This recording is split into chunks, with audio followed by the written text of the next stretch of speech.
ప్రియ okay. మిత్రులు ఆనంద్ గారు, ఈనాటి వక్త ఆచార్య దార్ల వెంకటేశ్వరరావు గారు, ఈ సదస్సులో పాల్గొంటున్న నా చిన్ననాటి మిత్రుడు ఆచార్య నాగపట్ల భక్తవత్సల రెడ్డి, సోదరులు రెడ్డపిరెడ్డి గారు, మూరిశెట్టి గోవింద్ గారు, రమేష్ గారు, ఇతర స్నేహితులందరికీ నమస్కారం. ఈరోజు మనం ఆంధ్రప్రదేశ్ అభ్యుదయ రచన సంఘం ఏర్పాటు చేస్తూ ఉన్నటువంటి ఈ గొలుసు కార్యక్రమంలో మా సహ అధ్యాపకుడు, విద్యార్థిగా మా స్నేహితుడు ఆచార్య హెచ్ఎస్ బ్రహ్మానంద రచించినటువంటి పుస్తకము తెలుగు సాహిత్య విమర్శ పాశ్చాత్య ప్రభావం అనే దాని మీద ఆచార్య దార్ల వెంకటేశ్వరరావు గారు ప్రసంగిస్తారు. మా బ్రహ్మానంద మీద ఇప్పటిదాకా ఎవడు ఏ మీటింగ్ పెట్టలేదు, మనమే పెడుతున్నాం మొదటిసారిగా. ఆ సభలో దార్ల గారు ప్రసంగించడం నాకు చాలా ఆనందంగా ఉంది. ఆయన ప్రసంగం అంతా విన్న తర్వాత ఇంక ఏమైనా కొన్ని విషయాలు చెప్పాల్సి ఉంటే నేను కొన్ని చెప్తాను. నా మిత్రుడు భక్తవత్సల రెడ్డి లేదా రెడ్డపిరెడ్డి గారు కూడా కొన్ని అనుభవాలు ఉన్నాయంతో ఆయన చెప్తారు. ముందుగా నేను దార్ల వెంకటేశ్వరరావు గారిని ఏదో కొంత మీరు పరిచయం ఆనంద్ గారు చేస్తాను. చూడండి, వినిపించట్లేదు. ఏమైందండి? ఆనంద్ గారు వినిపించట్లేదు. ఆనంద్ వినిపించటం లేదు. బాగానే వినిపిస్తోందండి. ఏదో బ్రేక్ అవుతుంది సార్, వినిపించట్లేదు. అది సిగ్నల్ ప్రాబ్లం అండి. కానీ సార్, ఆచార్య దార్ల వెంకటేశ్వరరావు గారు మనకు కొత్త కాదు. ఇదివరకే మన అంతర్జాలంలో కొన్ని ప్రసంగాలు చేశారు. ఈరోజు మరలా వచ్చి మన కోరికను మన్నించి మాట్లాడుతున్నందుకు ఆయనకి హృదయపూర్వకంగా ధన్యవాదాలు చెప్తూ స్వాగతం పలుకుతూ ఉన్నాను.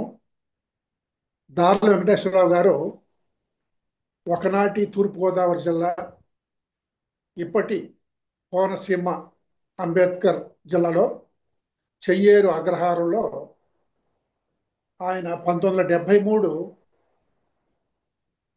సెప్టెంబర్ 5వ తేదీన జన్మించారు. లంకయ్య, పెదనాగమ్మ వారి అమ్మా నాన్నలు. వారు సహజంగానే వాళ్ళ సొంతూరులో చెయ్యేరులో ప్రాథమిక విద్యను అభ్యసించి తర్వాత కాట్రేనికోన మండల కేంద్రంలో హై స్కూల్ విద్య చదివారు.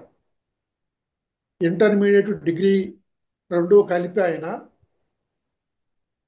శ్రీ కోనసీమ భానోజీ రామార్య కళాశాల అమలాపురంలో చదివారు. డిగ్రీలో స్పెషల్ తెలుగు ఆయన తీసుకున్నారు. ఎంఏ, ఎంఫిల్, పిహెచ్డి ఈ మూడింటిని ఆయన హైదరాబాద్ సెంట్రల్ యూనివర్సిటీలో చేశారు. 1973లో ఎంఏ తెలుగు చదివారు, 98లో ఎంఫిల్ చేశారు, 2003లో పిహెచ్డి చేశారు. ఆమ్రపాలి ఎస్టి జ్ఞానంద కవి గారి ఆమ్రపాలి కావ్యం మీద ఎంఫిల్ చేశారు ఆచార్య శరత్ జ్యోత్స్నారాయణ గారి మార్గదర్శకత్వంలో. అలాగే పరిశోధకుడుగా ఆరుద్ర అనే అంశం మీద పిహెచ్డి చేశారు. సంస్కృతంలో కూడా ఆయన నిజాం కళాశాలలో ఒక డిప్లొమా చేశారు. లింగ్విస్టిక్స్ అండ్ లాంగ్వేజ్ టీచింగ్ అనేటువంటి పీజీ డిప్లొమా కూడా తెలుగు విశ్వవిద్యాలయంలో చేశారు. ఇవన్నీ కాకుండా ఆయన ఎంఏ సోషియాలజీ చేయడం కూడా ఒక విశేషం. 2001లో ఆయన ప్రభుత్వ కళాశాల లెక్చరర్గా చేరి 2004లో హైదరాబాద్ సెంట్రల్ యూనివర్సిటీలో అసిస్టెంట్ ప్రొఫెసర్గా చేరి ఇప్పుడు సీనియర్ ప్రొఫెసర్గా పనిచేస్తూ ఉన్నారు. 25 సంవత్సరాల బోధనానుభవం ఉంది ఆయనకు. ఆయన కవి, సాహిత్య విమర్శకుడు, పరిశోధకుడు, పర్యవేక్షకుడు. సాహిత్యంలో బహుజన దృక్పథం, వీచిక, పునర్మూల్యాంకనం, సృజనాత్మక నైపుణ్యాలు, సాహితీ సౌగంధి అనేటువంటి విమర్శ గ్రంథాలు, ఇంకా కొన్ని కూడా చాలా వ్యాసాలు, ప్రసంగాలు ఉన్నాయి. ఇది వారి విమర్శ. నెమలి కన్నులు, దార్ల మాట అనే రెండు కావ్యాలు ప్రచురించారు. ఈ మధ్యనే స్వీయ చరిత్రను మొదటి భాగం ప్రచురించారు. ఆయన దగ్గర 23 మంది విద్యార్థులు పిహెచ్డి చేశారు, 22 మంది ఎంఫిల్ చేశారు. శాఖ అధ్యక్షుడుగా ఇంకా అనేక హోదాలలో విద్యార్థులకు సంబంధించినటువంటి అనేక బాధ్యతలు ఆయన నిర్వహిస్తూ ఉన్నారు. దళిత సాహిత్య తత్వం అనేటువంటి ఒక కొత్త పేపర్ని ఆయన వారి విశ్వవిద్యాలయంలో ప్రవేశపెట్టారు. డాక్టర్ బిఆర్ అంబేద్కర్ గారి పేరుతో ఉన్నటువంటి సార్వత్రిక విశ్వవిద్యాలయంలో ఆయన చాలా పర్యాయాలు పాఠాలు రాశారు. కొన్ని పుస్తకాలకు సంపాదకులు కూడా ఉన్నారు. ఆయన ఆంధ్రప్రదేశ్ ప్రభుత్వం నుంచి ఇటీవలే ఉగాది పురస్కారం స్వీకరించారు. తెలుగు విశ్వవిద్యాలయం కీర్తి పురస్కారం స్వీకరించారు. గుర్రం జాషువా జాతీయ పురస్కారం తీసుకొని ఇంకా చాలా పురస్కారాలు ఆయన తీసుకున్నారు. ఆయన నిరంతర విద్యార్థిగా అధ్యయనం చేస్తూ మంచి అధ్యాపకుడిగా పేరు సంపాదించుకున్నారు. వారిని ఈరోజు ఆచార్య హెచ్ఎస్ బ్రహ్మానంద రచించినటువంటి తెలుగు సాహిత్య విమర్శ మీద పాశ్చాత్య ప్రభావం అనే అంశం మాట్లాడడానికి ఆహ్వానిస్తూ ఉన్నాను. ఇప్పటికే మా ప్రొఫెసర్ ఆచార్య జైన్ రెడ్డి గారు influence of English on Telugu literature అనే అంశం మీద చాలా కాలం క్రితమే, బహుశా ఒక 50 సంవత్సరాల క్రితమే ఆంగ్లంలో గ్రంథం రాశారు. దాని గురించి కొన్న అక్టోబర్లో మా భక్తవత్సల రెడ్డి మాట్లాడతాడు. అలాగే కొత్తపల్లి వీరభద్రరావు గారు తెలుగు సాహిత్యం మీద ఇంగ్లీష్ ప్రభావం అనేటువంటి పెద్ద పరిశోధన గ్రంథం రచించారు. ఇప్పుడు బ్రహ్మానంద మనం మాట్లాడుకుంటున్నాము. బహుశా నాకు తెలిసింది మన దార్ల గారు చెబుతారనుకుంటాను.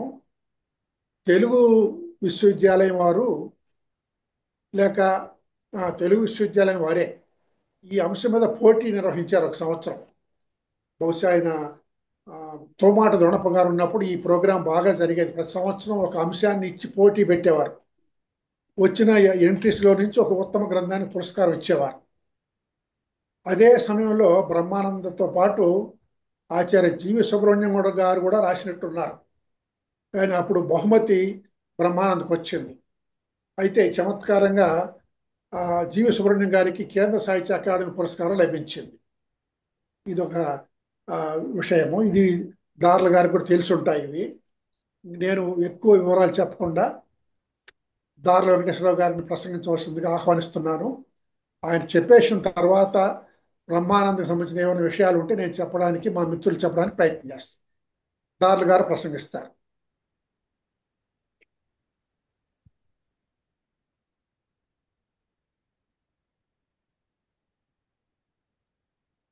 మిత్రమ దార్ల గారు మీరు ప్రసంగించండి.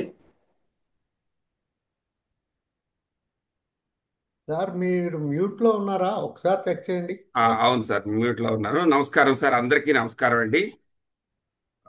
వేదికపై ఉన్న మా గురువు గారు ప్రత్యక్షంగా పాఠాలు చెప్పకపోయినా నాకు గురువు గారే భావిస్తాను. ఎందుకంటే నేను ఆయన పాఠాలు చదువుకున్నాను. ఆయన ఆచార్య రాచపాళెం చంద్రశేఖర్ రెడ్డి గారు పితృవాత్సల్యాన్ని చూపిస్తూ ఉంటారు ఎప్పుడు నా పట్ల.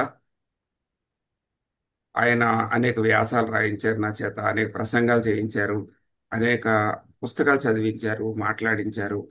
ఇంతకంటే ప్రత్యేకమైనటువంటి అంశం ఏమిటి గురువు గారు అని భావించడానికి అని నేను అనుకుంటా ఉంటాను.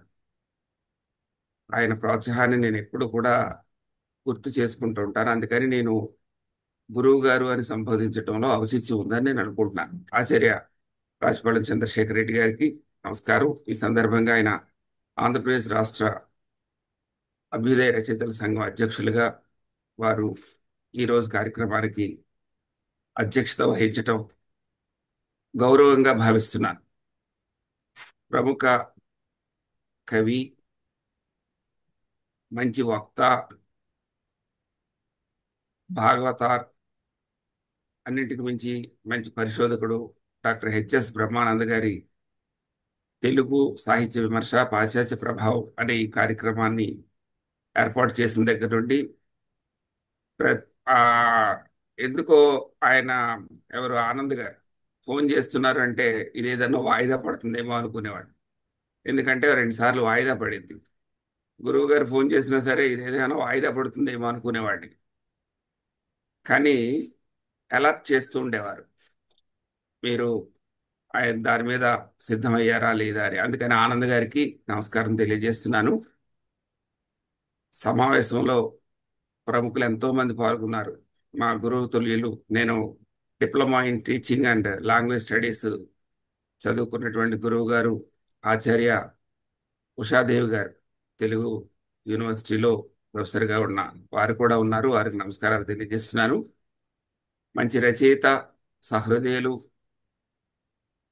డాక్టర్ వంకరెడ్డి రెడ్డప్ప గారికి, మిగతా సభ్యులందరికీ కూడా నా నమస్కారాలు తెలియజేస్తున్నాను. మా విద్యార్థుల్ని చాలా మందిని పాల్గొమని చెప్పాను, వాళ్ళు పాల్గొన్నారు. మా రమేష్ కానీ, తర్వాత మా మిత్రుడు ప్రొఫెసర్ విజయ్ కుమార్, వీళ్ళందరూ కూడా పాల్గొన్నారు. వాళ్ళందరికీ కూడా శుభాకాంక్షలు, అభినందనలు తెలియజేస్తున్నాను. ఈరోజు మనం మాట్లాడుకునేది తెలుగు సాహిత్య విమర్శ, పాశ్చాత్య ప్రభావం అనే గ్రంథం. గురువు గారు ఆచార్య రాజపాళెం గారు చెప్పినట్టు ఇది డాక్టర్ హెచ్ఎస్ బ్రహ్మానందం గారు రాసినటువంటి గ్రంథం. 1984లో దీన్ని ప్రథమ ప్రచురణ చేశారు. ఆయన అప్పటికి శ్రీకృష్ణదేవరాయ విశ్వవిద్యాలయం అనంతపురం తెలుగు శాఖలో రీడర్గా పనిచేస్తున్నారు. ఇది 1980-81 సంవత్సరంలో ఆంధ్రప్రదేశ్ సాహిత్య అకాడమీ వారు ఒక పోటీ పెట్టారు. అది కూడా సాహిత్య విమర్శకు సంబంధించినటువంటి పోటీ. అందులో ఉత్తమ గ్రంథ రచన బహుమతి పొందినటువంటి విమర్శ గ్రంథం ఇది. అయితే ఈ పోటీకి ఆయన ఎంత సహృదయలో చెప్పడానికి ఆయన పుస్తకంలో రాసుకున్నారు ఆచార్య హెచ్ఎస్ బ్రహ్మానందం గారు. సభలో వారి కుటుంబ సభ్యులు కూడా పాల్గొన్నారని తెలిసింది. వారికి కూడా నా నమస్కారాలు తెలియజేస్తున్నాను. నేను ప్రత్యక్షంగా హెచ్ఎస్ బ్రహ్మానందం గారిని చూడలేదు, కానీ వారి గురించి విన్నప్పుడు, ముఖ్యంగా మా యూనివర్సిటీలో ప్రొఫెసర్ ఎం గోనానాయక్ గారు బతుకు అని ఒక దీర్ఘకావ్యం రాశారు. అందులో నా ఆనందానికి, నా బ్రహ్మానందానికి మా గురువు గారు బ్రహ్మానందం గారే కారణం అని చెప్పి ఆయన చాలా స్పష్టంగా రాసుకున్నారు. మొన్ననే ఆ పుస్తకాల ఆవిష్కరణ జరిగినప్పుడు ప్రతి ఒక్కరూ ఆచార్య హెచ్ఎస్ బ్రహ్మానందం గారు తీర్చిదిద్దిన ఒక ఆణిముత్యం గోనానాయక్ గారని అభివర్ణించినప్పుడు ఆయన కళ్ళల్లో ఆనంద బాష్పాలు గమనించాను. ఆయన ఎంత గొప్పవారు ఆయన మాటల్లో వింటే నేను చాలా సంతోషించాను. అటువంటి హెచ్ఎస్ బ్రహ్మానందం గారి గురించి, ఆయన వ్యక్తిత్వం గురించి నాకు తెలియకపోయినా ఇంటర్నెట్లో సెర్చ్ చేస్తే వారి పుస్తకాలు కనిపిస్తున్నాయి, వారి ప్రసంగాలు ఎక్కడెక్కడ ఏం మాట్లాడారో తెలుస్తుంది. కానీ ఆయన జీవిత విషయాలు కనిపించట్లేదు. అప్పుడు ఆచార్య రాజపాళెం చంద్రశేఖర్ రెడ్డి గారు, నేను అలా సతమతం అవుతున్నాను. సాధారణంగా నేను విషయాన్ని నేనే సెర్చ్ చేసుకోవడానికి ప్రయత్నం చేస్తాను, వెతుక్కోవడానికి ప్రయత్నం చేస్తాను. వెతుకుతున్నటువంటి తీగ కాళ్ళకు తగిలినట్లుగానా, లేకపోతే నా చేతికి తగినట్టు, నా హృదయానికి తగినట్లు ఆచార్య చంద్రశేఖర్ రెడ్డి గారు ఫోన్ చేసి, మిత్రమా, నీకు హెచ్ఎస్ బ్రహ్మానందం గారి పరిచయం ఉందా అంటే, సరిపడినంత లేదు సార్ అంటే, వెంటనే వారు నాకు పంపించారు. ముందుగా వారికి నా నమస్కారాలు, ధన్యవాదాలు తెలియజేస్తున్నాను. ఎందుకంటే ఇది ఈ సందర్భం. ఈ పుస్తకాన్ని ప్రచురించినప్పుడు ఆచార్య హెచ్ఎస్ బ్రహ్మానందం గారు ఈ పుస్తకాన్ని పోటీకి రాయమని పురికల్పింది ఎవరో కూడా తన కృతజ్ఞతల్లో చెప్పుకున్నారు ఆయన. Doctor Srinivas Reddy, doctor Chandrasekhar Reddy, doctor Devaki గారు ఈ పుస్తకాన్ని పోటీ కోసం రాయమని చెప్పారు. అంతేకాదు, దానికి సంబంధించినటువంటి సమాచారాన్ని కూడా వారు అందించారు. వాళ్ళకి ఎంతో గౌరవంగా నేను కృతజ్ఞతలు తెలియజేస్తున్నానని చెప్పి ఆయన రాసుకున్నారు. అది ఆయన వ్యక్తిత్వాన్ని తెలియజేసే గొప్ప అంశంగా నేను అనుకుంటున్నాను. ఆ పుస్తకం గురించి తెలుసుకునే ముందు డాక్టర్ హెచ్ఎస్ బ్రహ్మానందం గారి సంక్షిప్తంగా పరిచయం చేసుకుందాం. నేను గురువు గారితో చెప్పాను, గురువు గారు ఆయన విషయాలు ఎక్కడ లేవు, నేను మీరు అనుమతిస్తే ఇంటర్నెట్లో పెడతానంటే మంచిది మిత్రమా అని చెప్పి ఆచార్య రాజపాళెం గారు అన్నారు. కాబట్టి ఇప్పుడు నేను నాకు పంపించినటువంటి అంశాలని తెలుగులో వికీపీడియాలో అందుబాటులోకి తీసుకొస్తానని కూడా ఈ సందర్భంగా ప్రకటిస్తున్నాను. ఎందుకంటే ఇప్పుడు ఇంటర్నెట్లో ప్రపంచవ్యాప్తంగా సెర్చ్ చేస్తే దొరకాలి. మన చేతుల్లో డిజిటల్ డివైసెస్ ఉంటున్నాయి. ఆ డిజిటల్ డివైసెస్ లో మనకు కావలసినటువంటి సమాచారం కనుక లేకపోతే, ఇప్పుడు బాగా చదువుకున్నటువంటి బాగా పెద్ద పెద్ద పండితులైనటువంటి వాళ్ళ సమాచారం మనకు ఉండట్లేదు.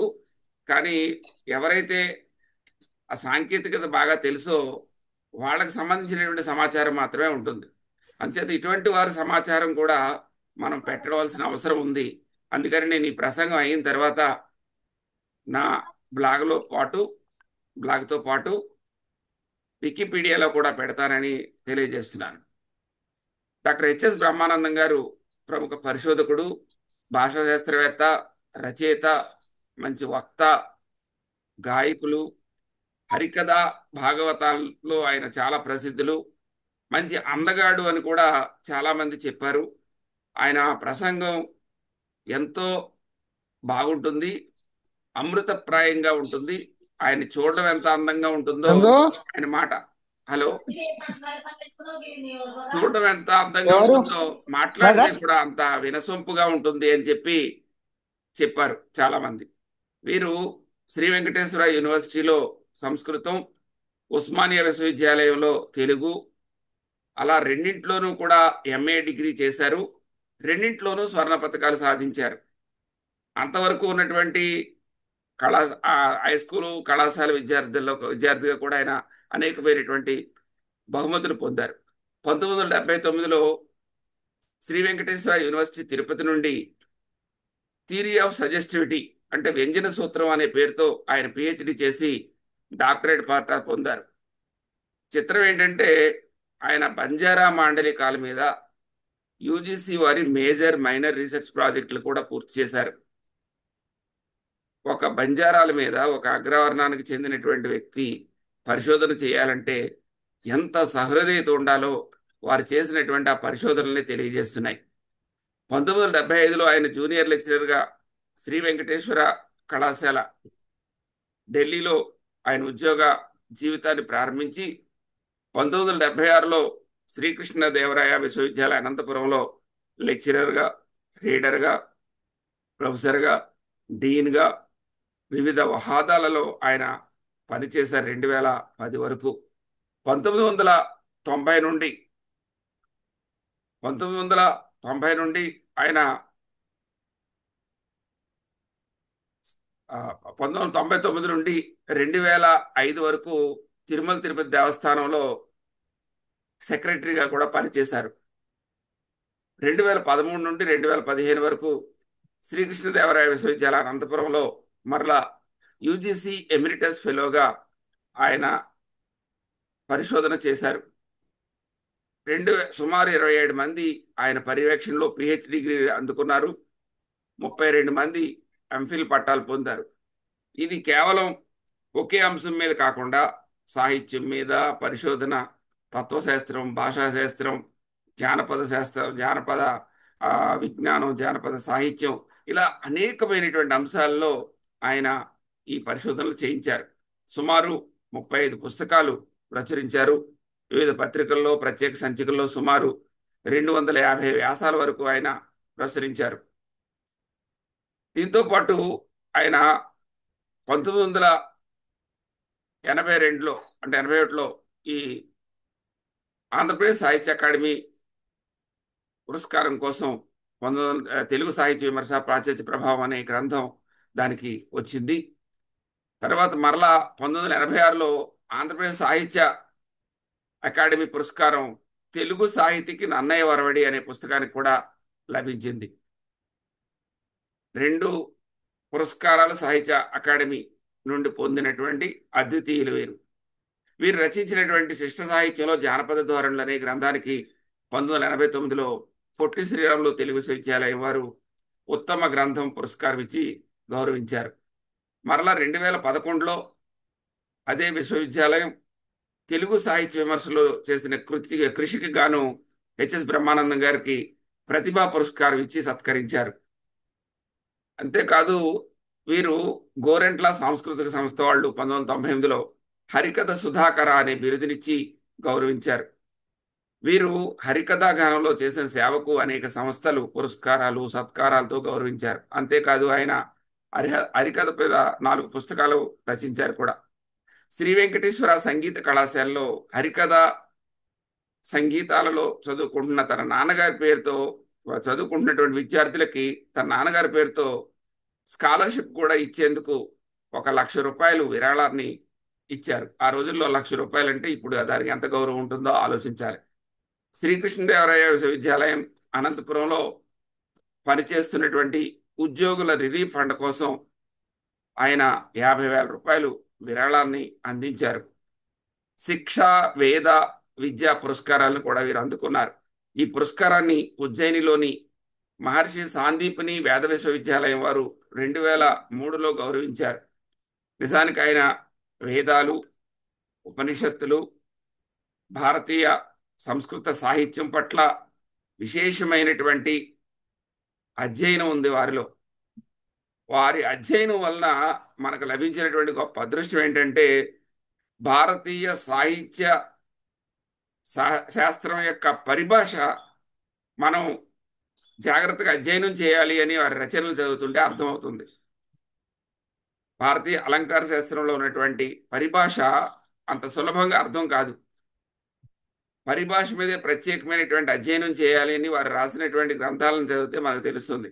అంత విశేషమైనటువంటి పాండిత్యం ఉంది ఆయనకి. ఆచార్య రాజపాళెం చంద్రశేఖర్ రెడ్డి గారు, ఆచార్య హెచ్ఎస్ బ్రహ్మానందం గారు కలిసి సాహిత్య పరిశోధన సూత్రాల పేరుతో ఒక గ్రంథాన్ని రాశారు. నిజానికి బోధన పద్ధతుల మీద కూడా ఒక పుస్తకాన్ని ఆచార్య రాజపాళెం గారు రాశారు. అంటే విద్యార్థులకు కావలసినటువంటి గ్రంథాలను కూడా వారు అందించారు. ఇలా చెప్పుకుంటూ పోతే చాలా విశేషమైనటువంటి ప్రసంగం ఆయన గురించే ఉంటుంది. కాబట్టి ఈ పరిచయాన్ని ఇక్కడ ఆపేసి ఆ పరిచయాన్ని అంతా కూడా ఇంటర్నెట్లో మీకు అందిస్తానని తెలియజేస్తున్నాను. ఇక మన ప్రధానమైనటువంటి ప్రసంగం తెలుగు సాహిత్య విమర్శ పాశ్చాత్య ప్రభావం అనే గ్రంథం. దీనికి సంబంధించినటువంటి కొన్ని అంశాలను మీ ముందుంచే ప్రయత్నం చేస్తాను. నిజానికి ఇది చాలా విస్తృతమైనటువంటిది, చాలా లోతైనటువంటి గ్రంథం. దీని మీద మాట్లాడడం అనేది ఒక విధంగా సాహసమే. తెలుగు సాహిత్య విమర్శ 1914లో డాక్టర్ కట్టమంచి రామలింగారెడ్డి గారితో ప్రారంభమైంది అనుకుంటే అది పింగళి సూరన గారి కళాపూర్ణోదయం మిగతా రచనలతో కలిసి రాసినటువంటి గ్రంథం. అంతకుముందు ఆయన క్రిస్టియన్ కాలేజీలో ఒక బహుమతి కోసం రాసినప్పటికీ కూడా తన అవగాహన పెరిగిన తర్వాత వెస్ట్రన్ కంట్రీస్లో ఆయన చదువుకుని వచ్చిన తర్వాత మరలా దాన్ని రాసినటువంటి గ్రంథం. కాబట్టి ఆనాటి నుండి ఈనాటి వరకు వచ్చినటువంటి తెలుగు సాహిత్యాన్ని అవగాహన చేసుకోవాలి. ఈ కాలంలో ఇంగ్లీష్ రచనల ప్రభావాన్ని కూడా చూడాలి. మరొక వైపు భారతీయ సాహిత్యంలో అలంకార శాస్త్ర ప్రస్థానాన్ని కూడా గుర్తించాలి. అప్పుడు కానీ తెలుగు సాహిత్య విమర్శపై ఆంగ్ల సాహిత్య అదే పాశ్చాత్య సాహిత్య ప్రభావం మనకి సులభంగా అర్థం కాదు. బహుశా ఈ పుస్తకాన్ని రాయడం కూడా ఆయన చాలా పుస్తకాలు, బహుశా అనేక నిద్రలేని రాత్రులు గడిపారని నాకు అనిపిస్తుంది. విస్తృతమైన అధ్యయనం చేసి ఆ కష్టాన్నంతా మనకు అమృతం రూపంలో ఆ పుస్తకం రూపంలో అందించారు. ఇది ప్రతి సాహిత్య విమర్శ సాహిత్య చదువుకునే విద్యార్థుల దగ్గర ఉండవలసినటువంటి పుస్తకం. ఈ పుస్తకాన్ని మీకు ఒకసారి చూపిస్తాను. ఇది ఆ పుస్తకం. ఈ పుస్తకం నిజానికి చాలా విలువైనటువంటి పుస్తకం. ఇది ఇది మా లైబ్రరీలో ఉంది. హైదరాబాద్ సెంట్రల్ యూనివర్సిటీ లైబ్రరీలో ఉంది ఈ పుస్తకం. ఈ పుస్తకాన్ని నేను ఈ ప్రసంగం కోసం 2-3 సార్లు చదివాను. అంతకుముందు పాఠాలు చెప్పేటప్పుడు చాలాసార్లు అక్కడక్కడ చదివాను. కానీ ఇప్పుడు ఈ కడ నుండి ఆ కడ వరకు చదివించినటువంటి ఘనత అభ్యుదయ రచయితల సంఘం వారికే దక్కుతుంది. ఈ పుస్తకంలో 9 అధ్యాయాలు, కొన్ని అనుబంధాలు ఉన్నాయి. నిజానికి అవి ఒక్కొక్క అధ్యాయం ఒక్కొక్క గ్రంథంగా వెలువరించడానికి కావలసినంత సామగ్రి ఉంది. రచయిత కూడా ఆ విషయం చెప్పుకున్నారు. నిజానికి అధ్యాయాల కంటే అనుబంధంలో విషయాన్ని సూటిగా చెప్పినట్లుగా అనిపిస్తుంది. మొదట మనం ఈ పుస్తకం బాగా అర్థం కావాలంటే, నాకు తెలిసిన అనుభవం ఏంటంటే, ఈ మొదటి పుస్తకం చదవడం కంటే కూడా అనుబంధాన్ని బాగా చదివితే ఈ పుస్తకాన్ని బాగా అర్థం చేసుకోవచ్చు. చివరికి వచ్చేసరికి సముద్రంలో అమృతం కోసం మదనం చేసినప్పుడు చాలా కష్టపడితే ఆ కష్టాన్నంతా ఎలా ఉంటుందో అన్ని అధ్యాయాల్లో చెప్పారు. ఆ అప్పుడు మనకి అమృతం లభించినటువంటిది, ఆ అమృతాన్ని అంతా కూడా అనుబంధాల్లో చెప్పారు. అనుబంధాల్లో అన్ని గొప్ప విషయాలన్నీ కూడా ఎక్కడా కూడా వీటి గురించి ఏమీ లేకుండా ఆయన చాలా బాగా ఎందుకు అలా చెప్పారు, ఈ గ్రంథం ఎందుకు అలా ఉంది అని నేను ఆలోచిస్తే, ఆచార్య హెచ్ఎస్ బ్రహ్మానందం గారు ఏది చెప్పినా ఆయన ఒక మెథడాలజీని పాటిస్తారు. తాను ఏ విధంగా చెప్తున్నాను, మీరు ఏ విధంగా అర్థం చేసుకోవాలి అనే ఉద్దేశంతో ఆయన ఒక క్రమ పద్ధతిని, ఒక సైంటిఫిక్ మెథడ్ని అనుసరిస్తారు. ఈ సైంటిఫిక్ మెథడ్ అర్థం చేసుకోవడానికి కొంచెం కష్టంగా ఉంటుందన్నమాట. కొంతమందికి ఏంటంటే విషయాన్ని సూటిగా చెప్పేస్తే బాగుంటుంది తప్ప ఇవన్నీ ఎందుకు అనుకుంటాం. మనం నిత్య జీవితంలో మనం మాట్లాడుతూ ఉంటాం, రాస్తూ ఉంటాం. కానీ దానికి వ్యాకరణాన్ని రాసేవాళ్ళు భవిష్యత్ తరాలు కూడా దీన్ని ఎలా అవగాహన చేసుకోవాలి అనే ఉద్దేశంతో వ్యాకరణం రాస్తుంటారు. వ్యాకరణం కష్టంగా ఉండొచ్చు, కానీ ఆ తర్వాత తరం వాళ్ళు ఆ జ్ఞానాన్ని అందుకోవాలంటే వ్యాకరణం అవసరం. అలాగే ఇక్కడ ఈ శాస్త్రాన్ని అవగాహన చేసుకోవాలంటే మెథడాలజీ చాలా అవసరం. ఆ మెథడాలజీ చెప్పడానికి ఆయన ఎక్కువగా ప్రయత్నం చేశారు. ఒక 2 అధ్యాయాల వరకు ఆయన ఏం చెప్తున్నారు అని 2-3 సార్లు వెనక్కి వెళ్ళాల్సి వస్తుందన్నమాట. దానికి కారణం ఏంటంటే ఆ మెథడాలజీని వివరిస్తూ ఉంటారు. ఒక విషయం, ఒక వాక్యం రాసిన తర్వాత ఆయన ఆ వాక్యం గురించి పదే పదే పదే పదే మదన పడుతూ ఉంటారు, చర్చిస్తూ ఉంటారు. ఒక స్టేట్మెంట్ ఇచ్చే ముందు ఎంత జాగ్రత్తగా ఉండాలి అనేది ఆయన ఎంతగా ఆలోచిస్తూ ఉంటారు అనేది నాకు ఆ గ్రంథం చదివిన తర్వాత అర్థమైంది. ఈ పుస్తకాన్ని వారి గురువు గారు అయినటువంటి ఆచార్య తుమ్మపూడి కోటేశ్వరరావు గారికి అంకితం చేశారు. ఆయన పుస్తకం మనకి తుమ్మపూడి కోటేశ్వరరావు గారు, ఆయన పేరు కోటేశ్వరరావు గారు అని రాసుకుంటారు. కానీ వ్యాకరణం రీత్యా కోటేశ్వరరావు సరైంది అని కొంతమంది చెప్తూ ఉంటారు. పేర్లు ఎలా రాసుకున్నా కానీ దాన్ని మనం ఆమోదించాల్సిందే. కానీ హెచ్ఎస్ బ్రహ్మానందం గారు కోటేశ్వరరావు అనే రాశారు. ఆయన అంటే శాస్త్ర విషయాలకి ఆయన చాలా నిబద్ధులుగా ఉంటారు అని నాకు అనిపించింది.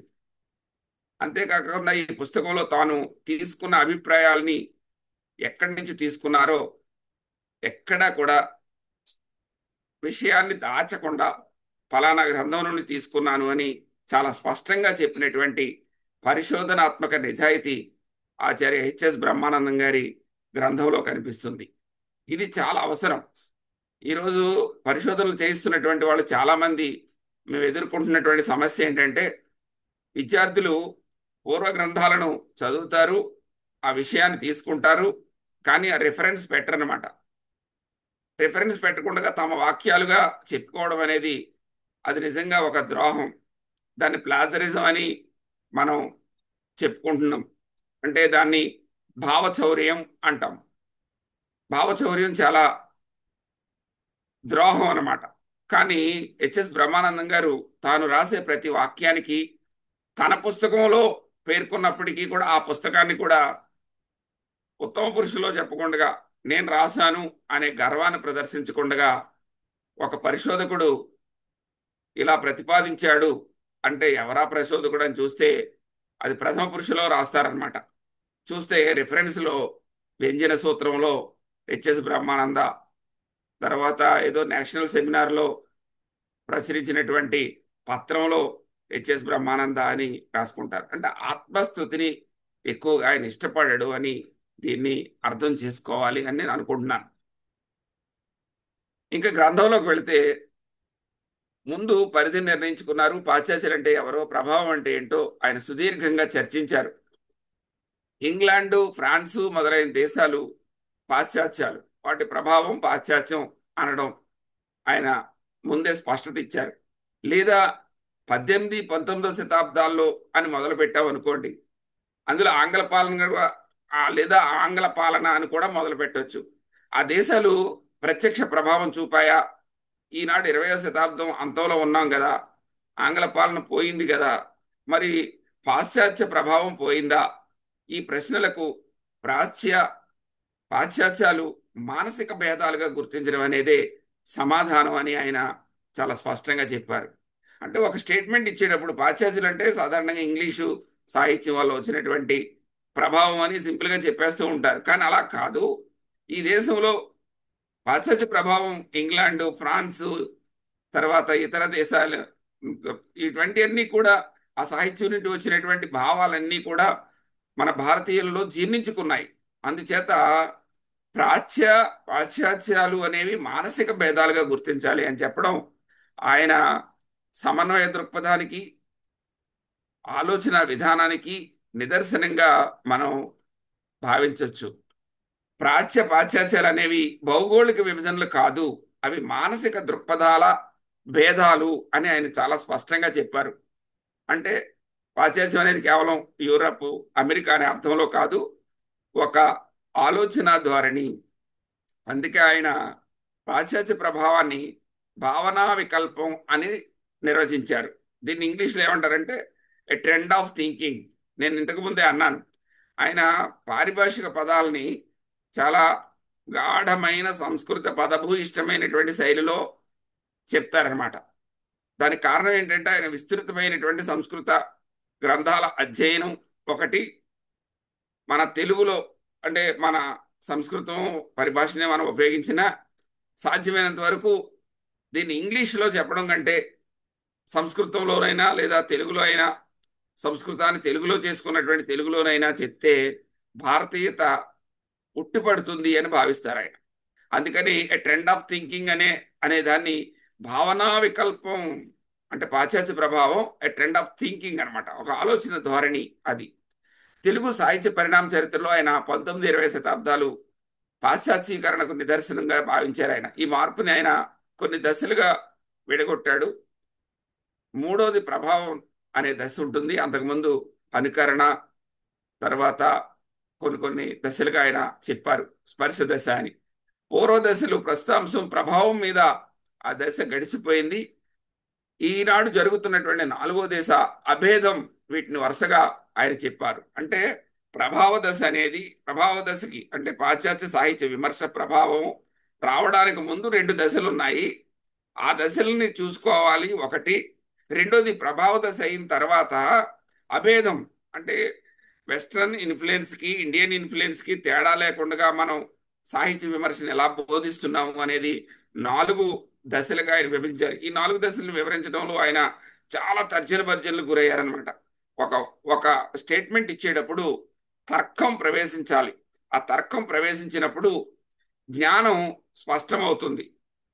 ఒక స్టేట్మెంట్ ఇచ్చినప్పుడు ఆ స్టేట్మెంట్ని మనం పరిశోధన విధానంలో రీసెర్చ్ మెథడాలజీ గురించి చెప్పినప్పుడు మనం చెప్తూ ఉంటాం, అన్ని విషయాల్ని మనం తర్కించాలి. తర్కించినప్పుడు అందులో ఎంత ఒక చిన్న వాక్యం నిలబడుతుంది, ఇది కరెక్టా కాదా అనేది నిలబడుతుంది. అలా తనలో తాను తర్కించుకొని ఈ 4 దశలుగా చెప్పాడు ఆయన. దీన్ని 4 దశలుగా ఎలా చెప్పారంటే పీరియడ్ ఆఫ్ కాంటాక్ట్, అంటే స్పర్శ దశ అన్నారు. అంటే మిషనరీలు, కాల్డ్వెల్, బ్రౌన్, బిషప్, ఇటువంటి పాశ్చాత్య పండితులంతా కూడా చేసినటువంటి ఆ ప్రాథమిక దశ, ఆ ప్రాథమిక దశ సాహిత్య విమర్శకు ఎంతో పునాది వేసింది. కానీ దాని ప్రభావాన్ని మనం చెప్పలేము అని చెప్పడం ఇక్కడ స్పర్శ దశ అన్నాడు. అంటే జస్ట్ ముట్టుకున్నటువంటి దశ అది. తర్వాత పీరియడ్ ఆఫ్ ఇమిటేషన్ అన్నాడు. ఇంకొక దాన్ని అనుకరణ దశ అన్నారు. అంటే విమర్శకులు పాశ్చాత్య సిద్ధాంతాలని కొంతమంది ఏం చేశారంటే ఇమిటేట్ చేశారనమాట. ఉదాహరణకి ట్రాజడీ, కామెడీ ఇటువంటివి ఉన్నాయి. పర్గేషన్ థియరీ, అరిస్టాటిల్ గారి పర్గేషన్ థియరీ ఇటువంటి ఏం చేశారు, యథాతథంగా అనుకరించేశారు మన వాళ్ళు. కాబట్టి అనుకరించి దాన్ని కొన్ని పారిభాషిక పదాలను మనం చేసాం. ఉదాహరణకి పింగళ లక్ష్మీకాంతం గారి సాహిత్య శిల్ప సమీక్ష చూసినట్లయితే కనుక ఆ అనుకరణ దశ ఎంత ఎలా ఉందో మనకు బాగా కనిపిస్తూ ఉంటుంది. కాబట్టి దాన్ని రెండో దశ అన్నాడు ఆయన. మూడో దశలో మనం ప్రభావాన్ని చూడాలి.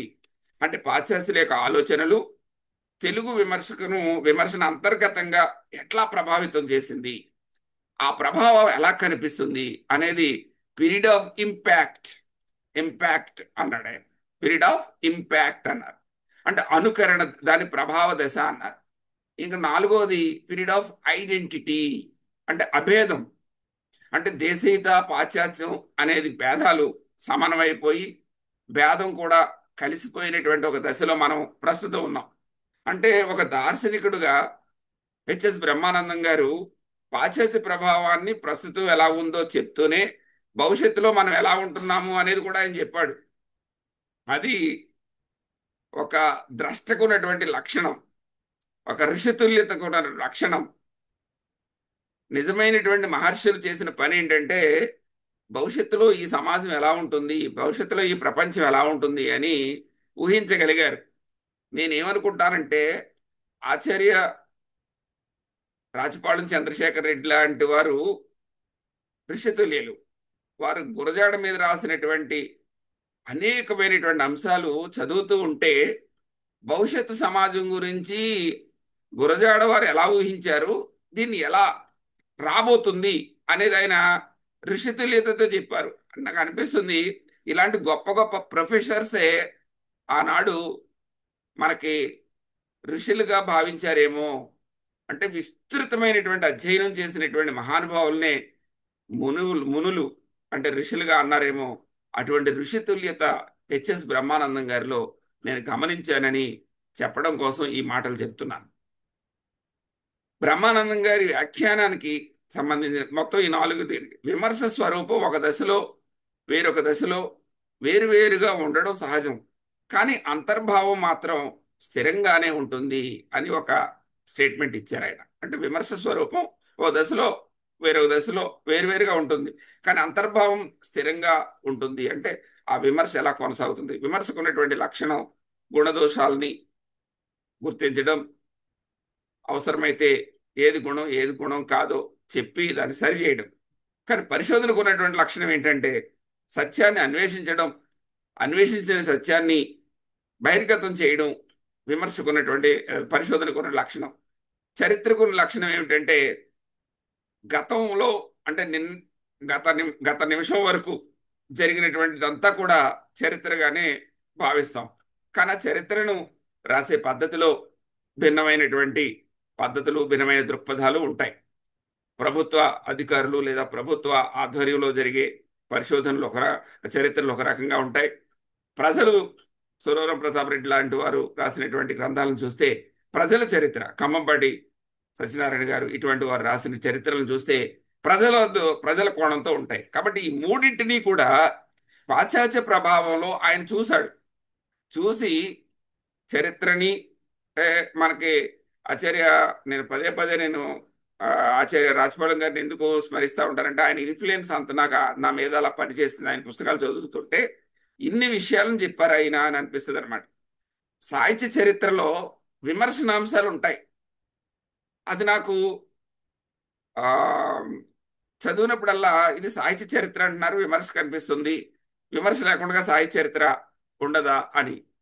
రాజపాళెం గారు కూడా సాహిత్య చరిత్రల మీద విశేషమైన కృషి చేసి చాలా విషయాలు అలా చెప్పినప్పుడు ఇక్కడ హెచ్ఎస్ బ్రహ్మానందం గారు కూడా సాహిత్య చరిత్ర, సాహిత్య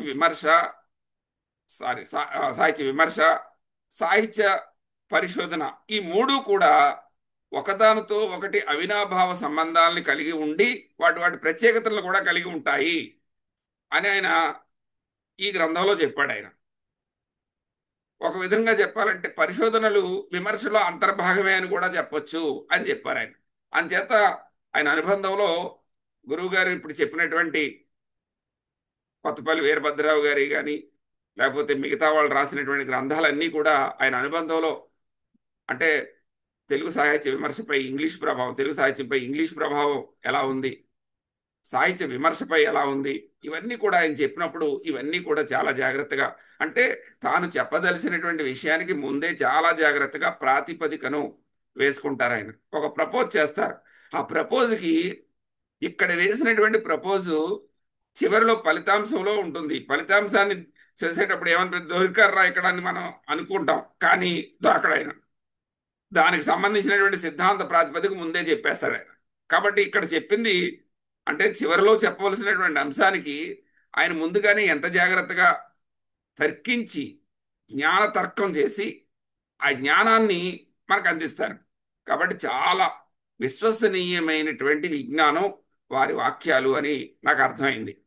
ఈ 9 అధ్యాయాల్లో ఏమున్నది అనేది ఒకసారి ముందు చెప్పేసుకుందాం, ఎందుకంటే అక్కడ సమయం సరిపోవచ్చు సరిపోకపోవచ్చు. కాబట్టి తెలుగు సాహిత్య విమర్శపై వచ్చినటువంటి పాశ్చాత్య ప్రభావాన్ని చారిత్రకంగా, సూత్రాత్మకంగా ఈ సిద్ధాంత గ్రంథం చర్చించింది. అంటే చారిత్రకంగా, అంటే హిస్టారికల్గా, అంటే క్రోనలాజికల్ ఆర్డర్లో చూసింది. తర్వాత సూత్రాత్మకంగా, అంటే కాన్సెప్షనల్ బేస్గా, థియరిటికల్గా చాలా జాగ్రత్తగా ఈ సిద్ధాంత గ్రంథం చర్చించింది. కాబట్టి ఇది ఎంతో ప్రయోజనమైనటువంటి గ్రంథం. ఈ 2 ప్రయోజనాలని సాధించడం కోసమే ఆయన 9 అధ్యాయాలుగా ఈ గ్రంథాన్ని రాశారు. మొదటి అధ్యాయంలో భారతీయత, పాశ్చాత్యం అనే విషయాన్ని తాత్వికంగా వివరించారు. ఈ 2 కూడా ఒక మానసిక భావనగా ఆయన పరిగణించారు. దీనివల్ల ఏమైందంటే, మేము వెస్ట్రన్ ఇన్ఫ్లుయెన్స్తో ఉన్నాం కాబట్టి మేము పాశ్చాత్యం అంతా కూడా మోడర్న్స్ అనో, ఇండియన్స్ అంతా కూడా ఏదో ట్రెడిషనల్ని పాటిస్తారనో చెప్పకుండా, అక్కడైనా ఇక్కడైనా అదొక మానసిక భావన బాబు అని చెప్పడం పెద్దవాళ్ళు చేసినటువంటి గొప్ప సూత్రీకరణ. అది హెచ్ఎస్ బ్రహ్మానందం గారు చేశారు. 2వ అధ్యాయంలో భిన్న శాస్త్ర సంప్రదాయాలు తెలుగు సాహిత్య విమర్శని ఎలా ప్రభావితం చేశాయో ఆయన చాలా సోదాహరణంగా వివరించారు. అంటే భిన్న శాస్త్ర సంప్రదాయాలు అంటే, ఒకటి భారతీయులకు సంస్కృతంలో ఉన్నటువంటి అలంకార శాస్త్ర సంప్రదాయం ఉంది.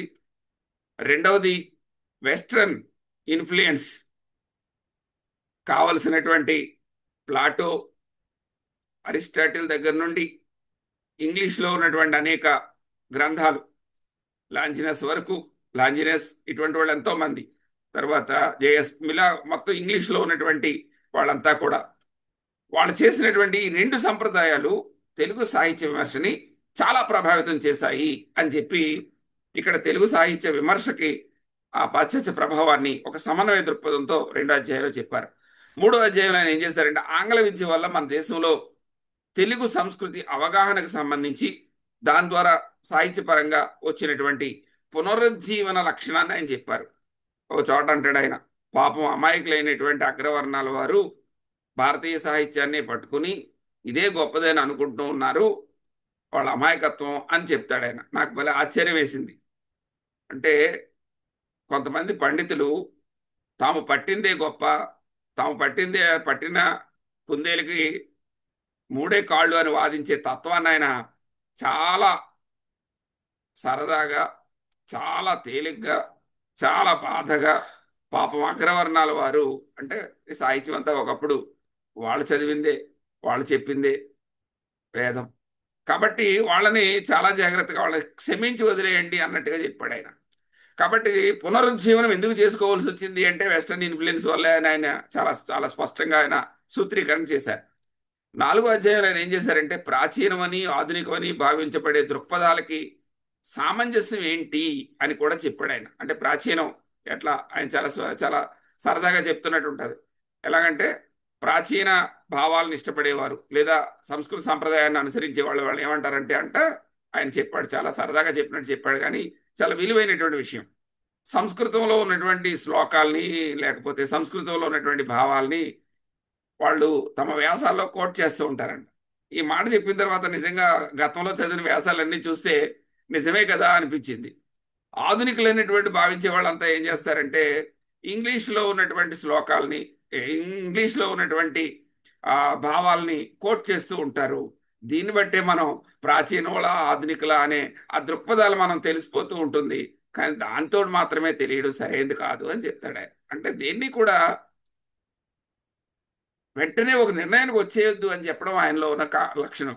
భారతీయులకి తెలుగు వాళ్ళకి కొత్తగా పరిచయమైనటువంటి వస్తుతత్వం, భావతత్వాలను గురించి ఆయన 5వ అధ్యాయంలో చాలా దీర్ఘంగా చర్చించారు. అసలు వస్తుతత్వం గురించి గురజాడ అప్పారావు గారిని ఎంత ఉన్నతమైన స్థానంలో పెట్టారంటే అంత ఉన్నతమైన స్థానంలో పెట్టారు ఆయన. శ్రీశ్రీని కూడా ఆయన అంతర్లీనంగా ఒక సంప్రదాయ భారతీయ తత్వానికి కొంత మొగ్గు చూపుతున్నప్పటికీ కూడా ఈ గ్రంథం రాసేటప్పుడు వస్తునిష్టను పాటించాడు. సబ్జెక్టివిటీకి దూరంగా ఉండి ఆబ్జెక్టివిటీకి ఆయన ప్రాధాన్యం ఇచ్చాడని నేను అనుకుంటున్నాను. వీటి ఫలితంగా వచ్చినటువంటి విమర్శ దృక్పథాలన్నీ కూడా 6వ అధ్యాయంలో ఆయన చెప్పాడు. ఈ దృక్పథాలని అభివ్యక్తి మార్గాలు 7వ అధ్యాయంలో ఆయన సామగ్రిగా చెప్పాడు. ఈనాడు తెలుగు విమర్శ రంగం ఎంత విస్తృతి పొందిందో అదంతా కూడా 8వ అధ్యాయంలో చెప్పారు ఆయన. భారతీయత, పాశ్చాత్యం అనే విషయాన్ని సాహిత్య విమర్శ సిద్ధాంతపరంగా ఆయన 9వ అధ్యాయంలో సమన్వయించి భారతదేశంలో ముఖ్యంగా తెలుగు సాహిత్యం పైన, తెలుగు సాహిత్య విమర్శ పైన పాశ్చాత్య ప్రభావం ఉంది, దానితో పాటే సంప్రదాయ భారతీయ ఆలంకారిక సంప్రదాయం కూడా కొనసాగింది అనేది వారు ఇక్కడ చెప్పినటువంటి విషయం. దీంతో పాటు 3 అనుబంధాలు ఉన్నాయి. ఆ 3 అనుబంధాలు కూడా మనం ముందు చదవలసినటువంటి గొప్ప పుస్తకాలు అవి. ఇంకా ఈయన చెప్పినటువంటి అంశాలను కొన్ని మనం జాగ్రత్తగా వివరించుకుంటూ పోతే, ఆయన ముందే మనం కట్టమంచి వారి పాశ్చాత్య సాహిత్య ప్రభావం గురించి ఆయన బాగా చర్చించారు. అలాగే తెలుగు విమర్శ కావలి వెంకట బొర్రయ్య గారి కాలం నుంచే పాశ్చాత్యీకరణ ప్రభావం పొందింది అని ఆయన చాలా స్పష్టంగా చెప్పారు. 1929లో ఆయన the biographical sketches of Deccan poets రాశారు. అది ఈ మధ్యకాలంలో మనకి దక్కన కవుల చరిత్ర అనే పేరుతో తెలుగు అనువాదం కూడా వచ్చింది. ఇంటర్నెట్లో దాని ప్రతి లభ్యం కాని రోజుల్లో నేను పాఠం చెప్పేటప్పుడు మనకి బెంగళూరు నుండి ఘట్టంరాజు గారు వారు అప్పుడప్పుడు మాట్లాడేటప్పుడు ఈయన ప్రస్తావన వచ్చినప్పుడు, నాయన వెంకటేశ్వరరావు నీకు ఆ పుస్తకం పంపిస్తున్నానని చెప్పి నాకు హార్డ్ కాపీని ఆయన సొంత డబ్బులతో పంపించారు. ఈ సందర్భంగా ఆయన నేను గుర్తు చేసుకుంటున్నాను, వారికి కృతజ్ఞతలు తెలియజేస్తున్నాను. కానీ ఇప్పుడైతే ఆర్కైవ్స్ వల్ల, డిజిటల్ సోర్సెస్ పెరగడం వలన ఆ పుస్తకం మనకి ఇంటర్నెట్లో అందుబాటులో ఉంది. అలాగా కావలి వెంకట బొర్రయ్య గారు, కావలి వీళ్ళంతా చేసినటువంటి పాశ్చాత్యీకరణ ప్రభావం మొట్టమొదటిసారి దాని మీద ఉంది అని చెప్పి ఒక ఆశ్చర్యకరమైన అంశం, పాశ్చాత్య పరిభాషను తెలుగులోకి దించుకోవడంలో సంస్కృత పదం యాప్ట్గా సరిపోతుంది, తెలుగు పదాన్ని వాడినా కానీ ఎఫెక్ట్ రాకపోతే కనుక, లేదా ఎఫెక్ట్ రాలేదని అనిపిస్తే ఇంగ్లీష్ పదాన్ని వాడేస్తున్నాము, పరిభాష విషయంలో ఎలాగో విమర్శ ప్రమాణాలు కూడా అలాగే వాడుతున్నాము అని చెప్పి ఆయన చాలా ఎంతో లోతైన పరిశోధన చెప్పాడు. నిజంగా కూడా మనం రైలు అని చెప్తూ ఉంటే తెలుగు అని చెప్పి ధూమశకటం అంటున్నాం. ధూమశకటం అంటాం కంటే కూడా రైలు చాలా సులభంగా ఉంది. కానీ మనం సంస్కృతాన్ని తెలుగుగా మనం దిగుమతి చేసుకుని భాషను మరింత కఠినం చేసుకుంటున్నాం. కాబట్టి కఠినం చేసుకోకుండా ఉండాలి అంటే కొన్ని ఇంగ్లీష్ పదాలు యథాతథంగా, దీన్ని ఆదాన ప్రదానాలు అని మనం భాషాశాస్త్రంలో చదువుకుంటాం. ఆదాన ప్రదానాలు, లోన్ వర్డ్స్, హాస్పిటల్, ఆసుపత్రి, ఇలాంటి పదాలు మనం వ్యవహరించేస్తున్నాం. అలా వ్యవహరించేయడం కూడా జరుగుతుంది అని చాలా చక్కటి అబ్జర్వేషన్ చెప్పాడు ఆయన. ఇది సాహిత్య విమర్శలో పరిభాష మీద పరిశోధన చేసే వాళ్ళకి ఒక చక్కటి పరిశోధన అంశం అది. ఇంకొక అంశం చాలా ప్రభావితం చేసినటువంటి అంశం, తెలుగు సాహిత్యాన్ని, తెలుగు సాహిత్య విమర్శను ప్రభావితం చేసినటువంటి అంశం ఏంటంటే, తెలుగు సకల భాషలకు జనని సంస్కృతంబు అనే ఒక సిద్ధాంతం ప్రాచుర్యంలో ఉంది. అది ఇంకా చాలామంది ఆ సంప్రదాయ పండితులు దాన్నే భావిస్తున్నటువంటి సంగతి కూడా ఉంది. కానీ మూల ద్రావిడ భాష నుండి తెలుగు అనేది వచ్చింది. తెలుగుకి సంస్కృతానికి ప్రత్యేకమైనటువంటి ప్రత్యేకతలు కనిపిస్తున్నాయి. కాబట్టి సంస్కృతం నుండే తెలుగు వచ్చింది అనేది సరైనది కాదు అని కాల్డ్వెల్, అంటే రాబర్ట్ కాల్డ్వెల్, ఆయన ఒక సిద్ధాంతాన్ని చేశారు. భాషా శాస్త్రవేత్తలు ముఖ్యంగా భద్రాద్రి కృష్ణమూర్తి గారు ఇటువంటి వాళ్ళంతా కూడా దాన్నే సమర్థించారు. చాలా మంది దాన్నే అనుసరిస్తున్నారు. అయితే ఇప్పటికీ కూడా ప్రాచీన భావాలు, లేకపోతే అంటే చిలుకూరు నారాయణరావు లాంటి వాళ్ళంతా కూడా దాన్ని వ్యతిరేకించి, ద్రావిడ సిద్ధాంతాన్ని వ్యతిరేకించి సంస్కృతం నుండే వచ్చిందని భావించినటువంటి వాళ్ళు ఉన్నారు. అటువంటి దాన్ని కూడా ఆ ఇన్ఫ్లుయెన్స్ కూడా సాహిత్య విమర్శపై పడిందని చెప్పి ఆయన ఈ గ్రంథంలో చెప్పాడు. తెలుగు సాహిత్య విమర్శ పరిణామ క్రమంలో సంస్కృతం మృత భాష అని, ద్రావిడ ప్రాకృత భాషలు జనజీవనంలో ఉన్నాయని చెప్పే వాదనలు కూడా ఆయన ఈ గ్రంథంలో ప్రస్తావించారు. ఈ వాదనలు నేటికి కొనసాగుతున్నాయని కూడా ఆయన గుర్తు చేశారు. ఈ సందర్భంలోనే ద్రావిడ సిద్ధాంతాన్ని సాహిత్య ప్రక్రియలు గమనించిన ప్రయత్నం ఇంకా జరగాల్సి ఉంది, అలాంటి ప్రయత్నం బ్రహ్మానందం చేస్తున్నాడని ఇటీవల వార్త అని తన పరిశోధనాంశాలను ఆయన కోరుకున్నారు. అంటే ఎక్కడో బ్రహ్మానందం గారిలో సంస్కృత ప్రభావం లేదా సంస్కృతం నుండే తెలుగు పుట్టింది అనే సిద్ధాంతం కొంచెం ఆయన్ని నడిపిస్తుంది అని నాకు అనిపించింది వాక్యం చదివిన తర్వాత. అంటే బ్రహ్మానందం గారు, హెచ్ఎస్ బ్రహ్మానందం గారు పూర్తిగా ఆయన ద్రావిడ సిద్ధాంతాన్ని అంగీకరించట్లేదని కూడా అనిపిస్తుంది. అంతకుముందు అనిపించడానికి గల కారణం ఏంటంటే, అంతకుముందు ఆయన బిషప్ కాల్డ్వెల్ గురించి మాట్లాడితే ఆయన ఏమన్నారంటే, బ్రౌన్ తెలుగు నేర్చుకోవడం, తెలుగు గ్రంథాలను వెలికి తీయడం, భారతీయ సంస్కృతి వాంగ్మయాల చేత ప్రభావితమవడం అన్నీ కూడా ఆయన పేర్కొన్నారు. ఆయన ఏమన్నారంటే, కాల్డ్వెల్ చేసినటువంటి వర్క్ గురించి, ప్రాథమికంగా ఆయన చేసిన పని స్పేడ్ వర్క్ మాత్రమే అన్నాడు. స్పేడ్ వర్క్ అంటే ఒక విధంగా ప్రాథమికంగా జరిగినటువంటి పని, అంటే పూర్వరంగంలో చేసే పని అనే అర్థంలో, అంటే ప్రాథమికమైన పని అని వ్యాఖ్యానించి, తర్వాత రాబర్ట్ కాల్డ్వెల్ గురించి కూడా ఇలా వ్యాఖ్యానిస్తాడు ఆయన. ఆయన దగ్గర ఏ సంస్కృతం ఆయన దగ్గరే సంస్కృతం నేర్చుకోవడానికి ఓడలో 1887లో శ్రీకారం చుట్టిన రాబర్ట్ కాల్డ్వెల్ తర్వాత 20 సంవత్సరాల్లోనే ద్రావిడ భాషల స్వతంత్ర ప్రతిపత్తిని స్థాపించు సంస్కృత జన్యత్వాన్ని ఆయన నిరసించారు. బ్రౌన్ కాల్డ్వెల్కి ఎంత సంస్కృతం నేర్పాడో, ఆయన ఏం నేర్చుకున్నాడో కానీ, కాల్డ్వెల్ తన జర్నల్స్లో మాత్రం బ్రౌన్ మనస్తత్వాన్ని, ఆయన తత్వంలోని వెలుగు నీడల్ని నిర్దాక్షిణ్యంగా విమర్శించినట్లు పరిశోధనలు వెలువడ్డాయని చెప్పాడు అన్నమాట. అంటే మనకి రాబర్ట్ కాల్డ్వెల్ సంస్కృతాన్ని నేర్చుకోవడం, అది బ్రౌన్ నుంచి నేర్చుకున్నాడు. బ్రౌన్ నుంచి నేర్చుకుని ఆయన ఎంతవరకు నేర్చుకున్నాడో కొంచెం ఇంకా మనం సందేహాస్పదంగానే ఉందని చెప్పి ఈ యొక్క ఇన్ఫ్లుయెన్స్ కూడా విమర్శ రంగం మీద, భాషాశాస్త్రంలోనే కాదు విమర్శ రంగం మీద కూడా ఉంది అని చెప్పడం ఆయన ఉద్దేశం. ఈ అంశాలను బట్టి ఈయన కొంత దీని వైపు కొంచెం మొగ్గు చెప్తున్నారేమో అని అనిపిస్తుంది. కాకపోతే దీన్ని ఎలా అర్థం చేసుకోవాలంటే, తెలుగు సాహిత్య విమర్శపై పాశ్చాత్య ప్రభావంతో పాటు దేశీయమైనటువంటి సిద్ధాంతాల ప్రభావం కూడా బలంగానే ఉంది అని ఆయన నమ్ముతున్నాడు అనే ప్రతిపాదనగా బ్రహ్మానందం గారి ప్రతిపాదనని ఆలోచించాలేమని కూడా అనిపించింది నాకు. కాబట్టి పరిశోధనని కూడా విమర్శలో అంతర్భాగంగా చూసినటువంటి హెచ్ఎస్ బ్రహ్మానందం గారు ఆ పరిశోధనని కూడా ఇక్కడ ఇన్ఫ్లుయెన్స్గా చెప్పారు. తెలుగు సాహిత్య విమర్శలో పరిశోధన అకాడమీ సైజ్ అయింది, కానీ అనేక కారణాల వల్ల స్పీడ్ పెరిగిపోయి రాసి పెరిగిన వాసి పెరగడం లేదు. ఒక పిహెచ్డి రావడానికి పాశ్చాత్య పాశ్చాత్య విశ్వవిద్యాలయాల్లో పడే శ్రమ, ఇక్కడ పడే శ్రమ ఒకటిగా కనిపించట్లేదు.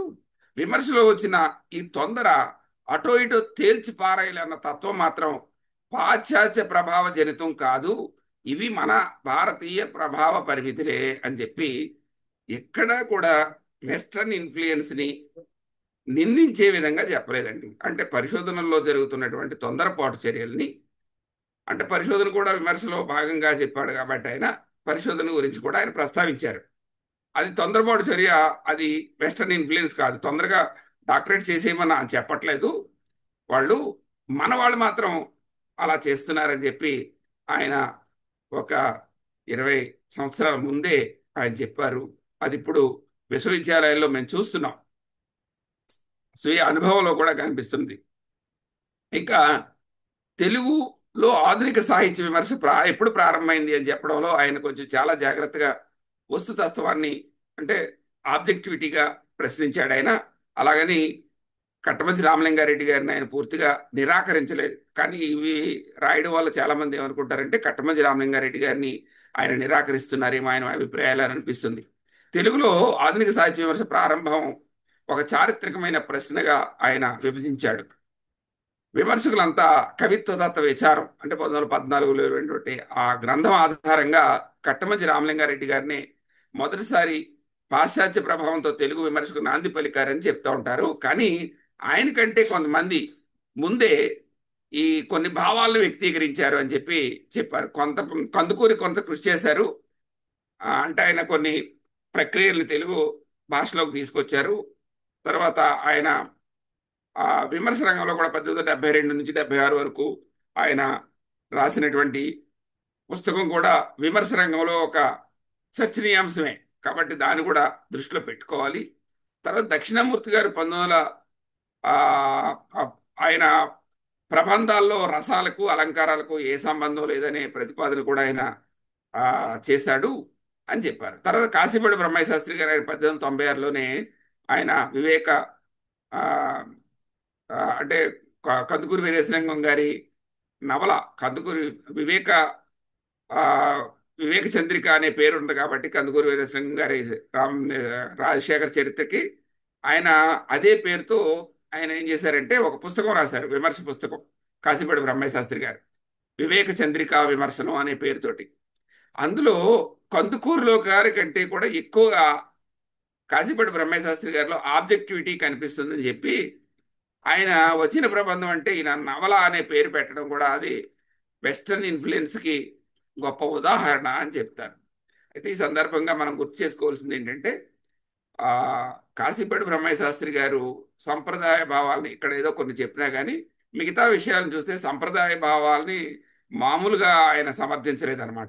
అందుచేత పూర్తిగా ఆయన ఆధునికంగా మనం భావించలేము అని విమర్శకులు భావిస్తున్నారు. తర్వాత వెన్నేటి రామచంద్రరావు గారు మనువశ చరిత్ర రచనా విమర్శ అని 1899లో రాశాడు ఆయన.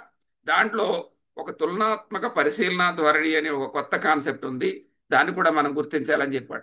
వింజమూరి రంగాచార్యులు గారు పింగళ సూరని గురించి ఆయన 1913లోనే ఆధునిక సాహిత్య విమర్శకు ప్రస్తావనగా ఆ పుస్తకాన్ని మనం భావించాలి. ఎందుకంటే అందులో క్యారెక్టరైజేషన్ గురించి, తర్వాత రసపోషణ విషయంలోనూ వాళ్ళు వాడుతున్నటువంటి పరిభాష, ఆ సమన్వయం ఆంగ్ల సాహిత్య స్పర్శను మనకు తెలియజేస్తుంది అని చెప్పారు. తర్వాత బుర్రా శేషగిరిరావు గారు ఆయన 1912లో పాశ్చాత్య విమర్శ ప్రభావం తెలుగు సాహిత్య విమర్శ మీద సమగ్రంగా రావాలా అంటే ఏం చేయాలో కూడా ఆయన చెప్పారు. కానీ ఆయన అభిప్రాయాలు విమర్శకులు సరిగ్గా పట్టించుకోలేదు అని ఆయన మాటల్ని మనకి ఆయన ఉదాహరించారు. ఆంగ్లంలో గ్రంథాలను తెలుగులోకి అనువాదం చేసి ఆ సూత్రాలను తెలుగు వాళ్ళు అనుసరిస్తే బాగుంటుంది అనేది శేషగిరిరావు గారి అభిప్రాయం అనమాట. అంటే ఆంగ్ల గ్రంథాలని యథాతథంగా అనువదిస్తే మీ వ్యాఖ్యానం కాకుండా యథాతథంగా అనువదించండి, అప్పుడు ఆ ఇన్ఫ్లుయెన్స్ లేదా ఆ జ్ఞానం ఏంటో మనకు తెలుస్తుందని చెప్పి శేషగిరిరావు గారు అన్నారు. అది నిజానికి సాధ్యమయ్యే పని కాదు. ఇప్పుడు జీపీటీ చాట్, ఆ ఏఐ ఆర్టిఫిషియల్ ఇంటెలిజెన్స్ వచ్చినా కానీ ఆ ట్రాన్స్లేషన్ మనం చూస్తున్నాం, భయంకరంగా ఉంటుంది. అది పుస్తకాలే మనం ఆ మిషన్ ట్రాన్స్లేషన్ వల్ల జరుగుతున్నా కానీ ఆ ట్రాన్స్లేషన్ కూడా భయంకరంగా ఉంటుంది. దానికి కారణం ఏంటంటే మన తెలుగు విధానం, తెలుగు భాషా విధానంలో జాతీయాలు, పలుకుబడులు, ఇటువంటివన్నీ కూడా ఉంటాయి. వాటిని ఆ అనువాదంలో యథాతథంగా తీసుకురాలేరు ఆ పలుకుబడిని. కాబట్టి ఇప్పుడు కూడా అది సాధ్యం కాదు. కాబట్టి అది విమర్శకులు పట్టించుకోలేదు అంటే పట్టించుకోకపోవడానికి అనేక కారణాలు ఉన్నాయనేది మనం అర్థం చేసుకోవాలి. కట్టమంచి వారిని ఆధునిక సాహిత్య విమర్శకు ఆద్యులని భావించిన వారిని కూడా కొంతమందిని పేర్కొన్నాడు ఆయన. ఇక్కడే ఆయన ఆబ్జెక్టివిటీ అనే లక్షణం పాటించారని తెలుస్తుంది. కవిత్వ వేదికల్లూరు నారాయణరావు గారు, తర్వాత దువ్వూరి వారు, పింగళ లక్ష్మీకాంతం గారు, విశ్వనాథ సత్యనారాయణ గారు కూడా. చిత్రం ఏంటంటే సంప్రదాయాన్ని అంత ఇష్టపడినటువంటి విశ్వనాథ సత్యనారాయణ గారు కూడా కట్టమంచి రామలింగారెడ్డి గారిని మొట్టమొదటి ఆధునిక తెలుగు సాహిత్య విమర్శకు ఆద్యులని ఆయన కూడా అంగీకరించాడు.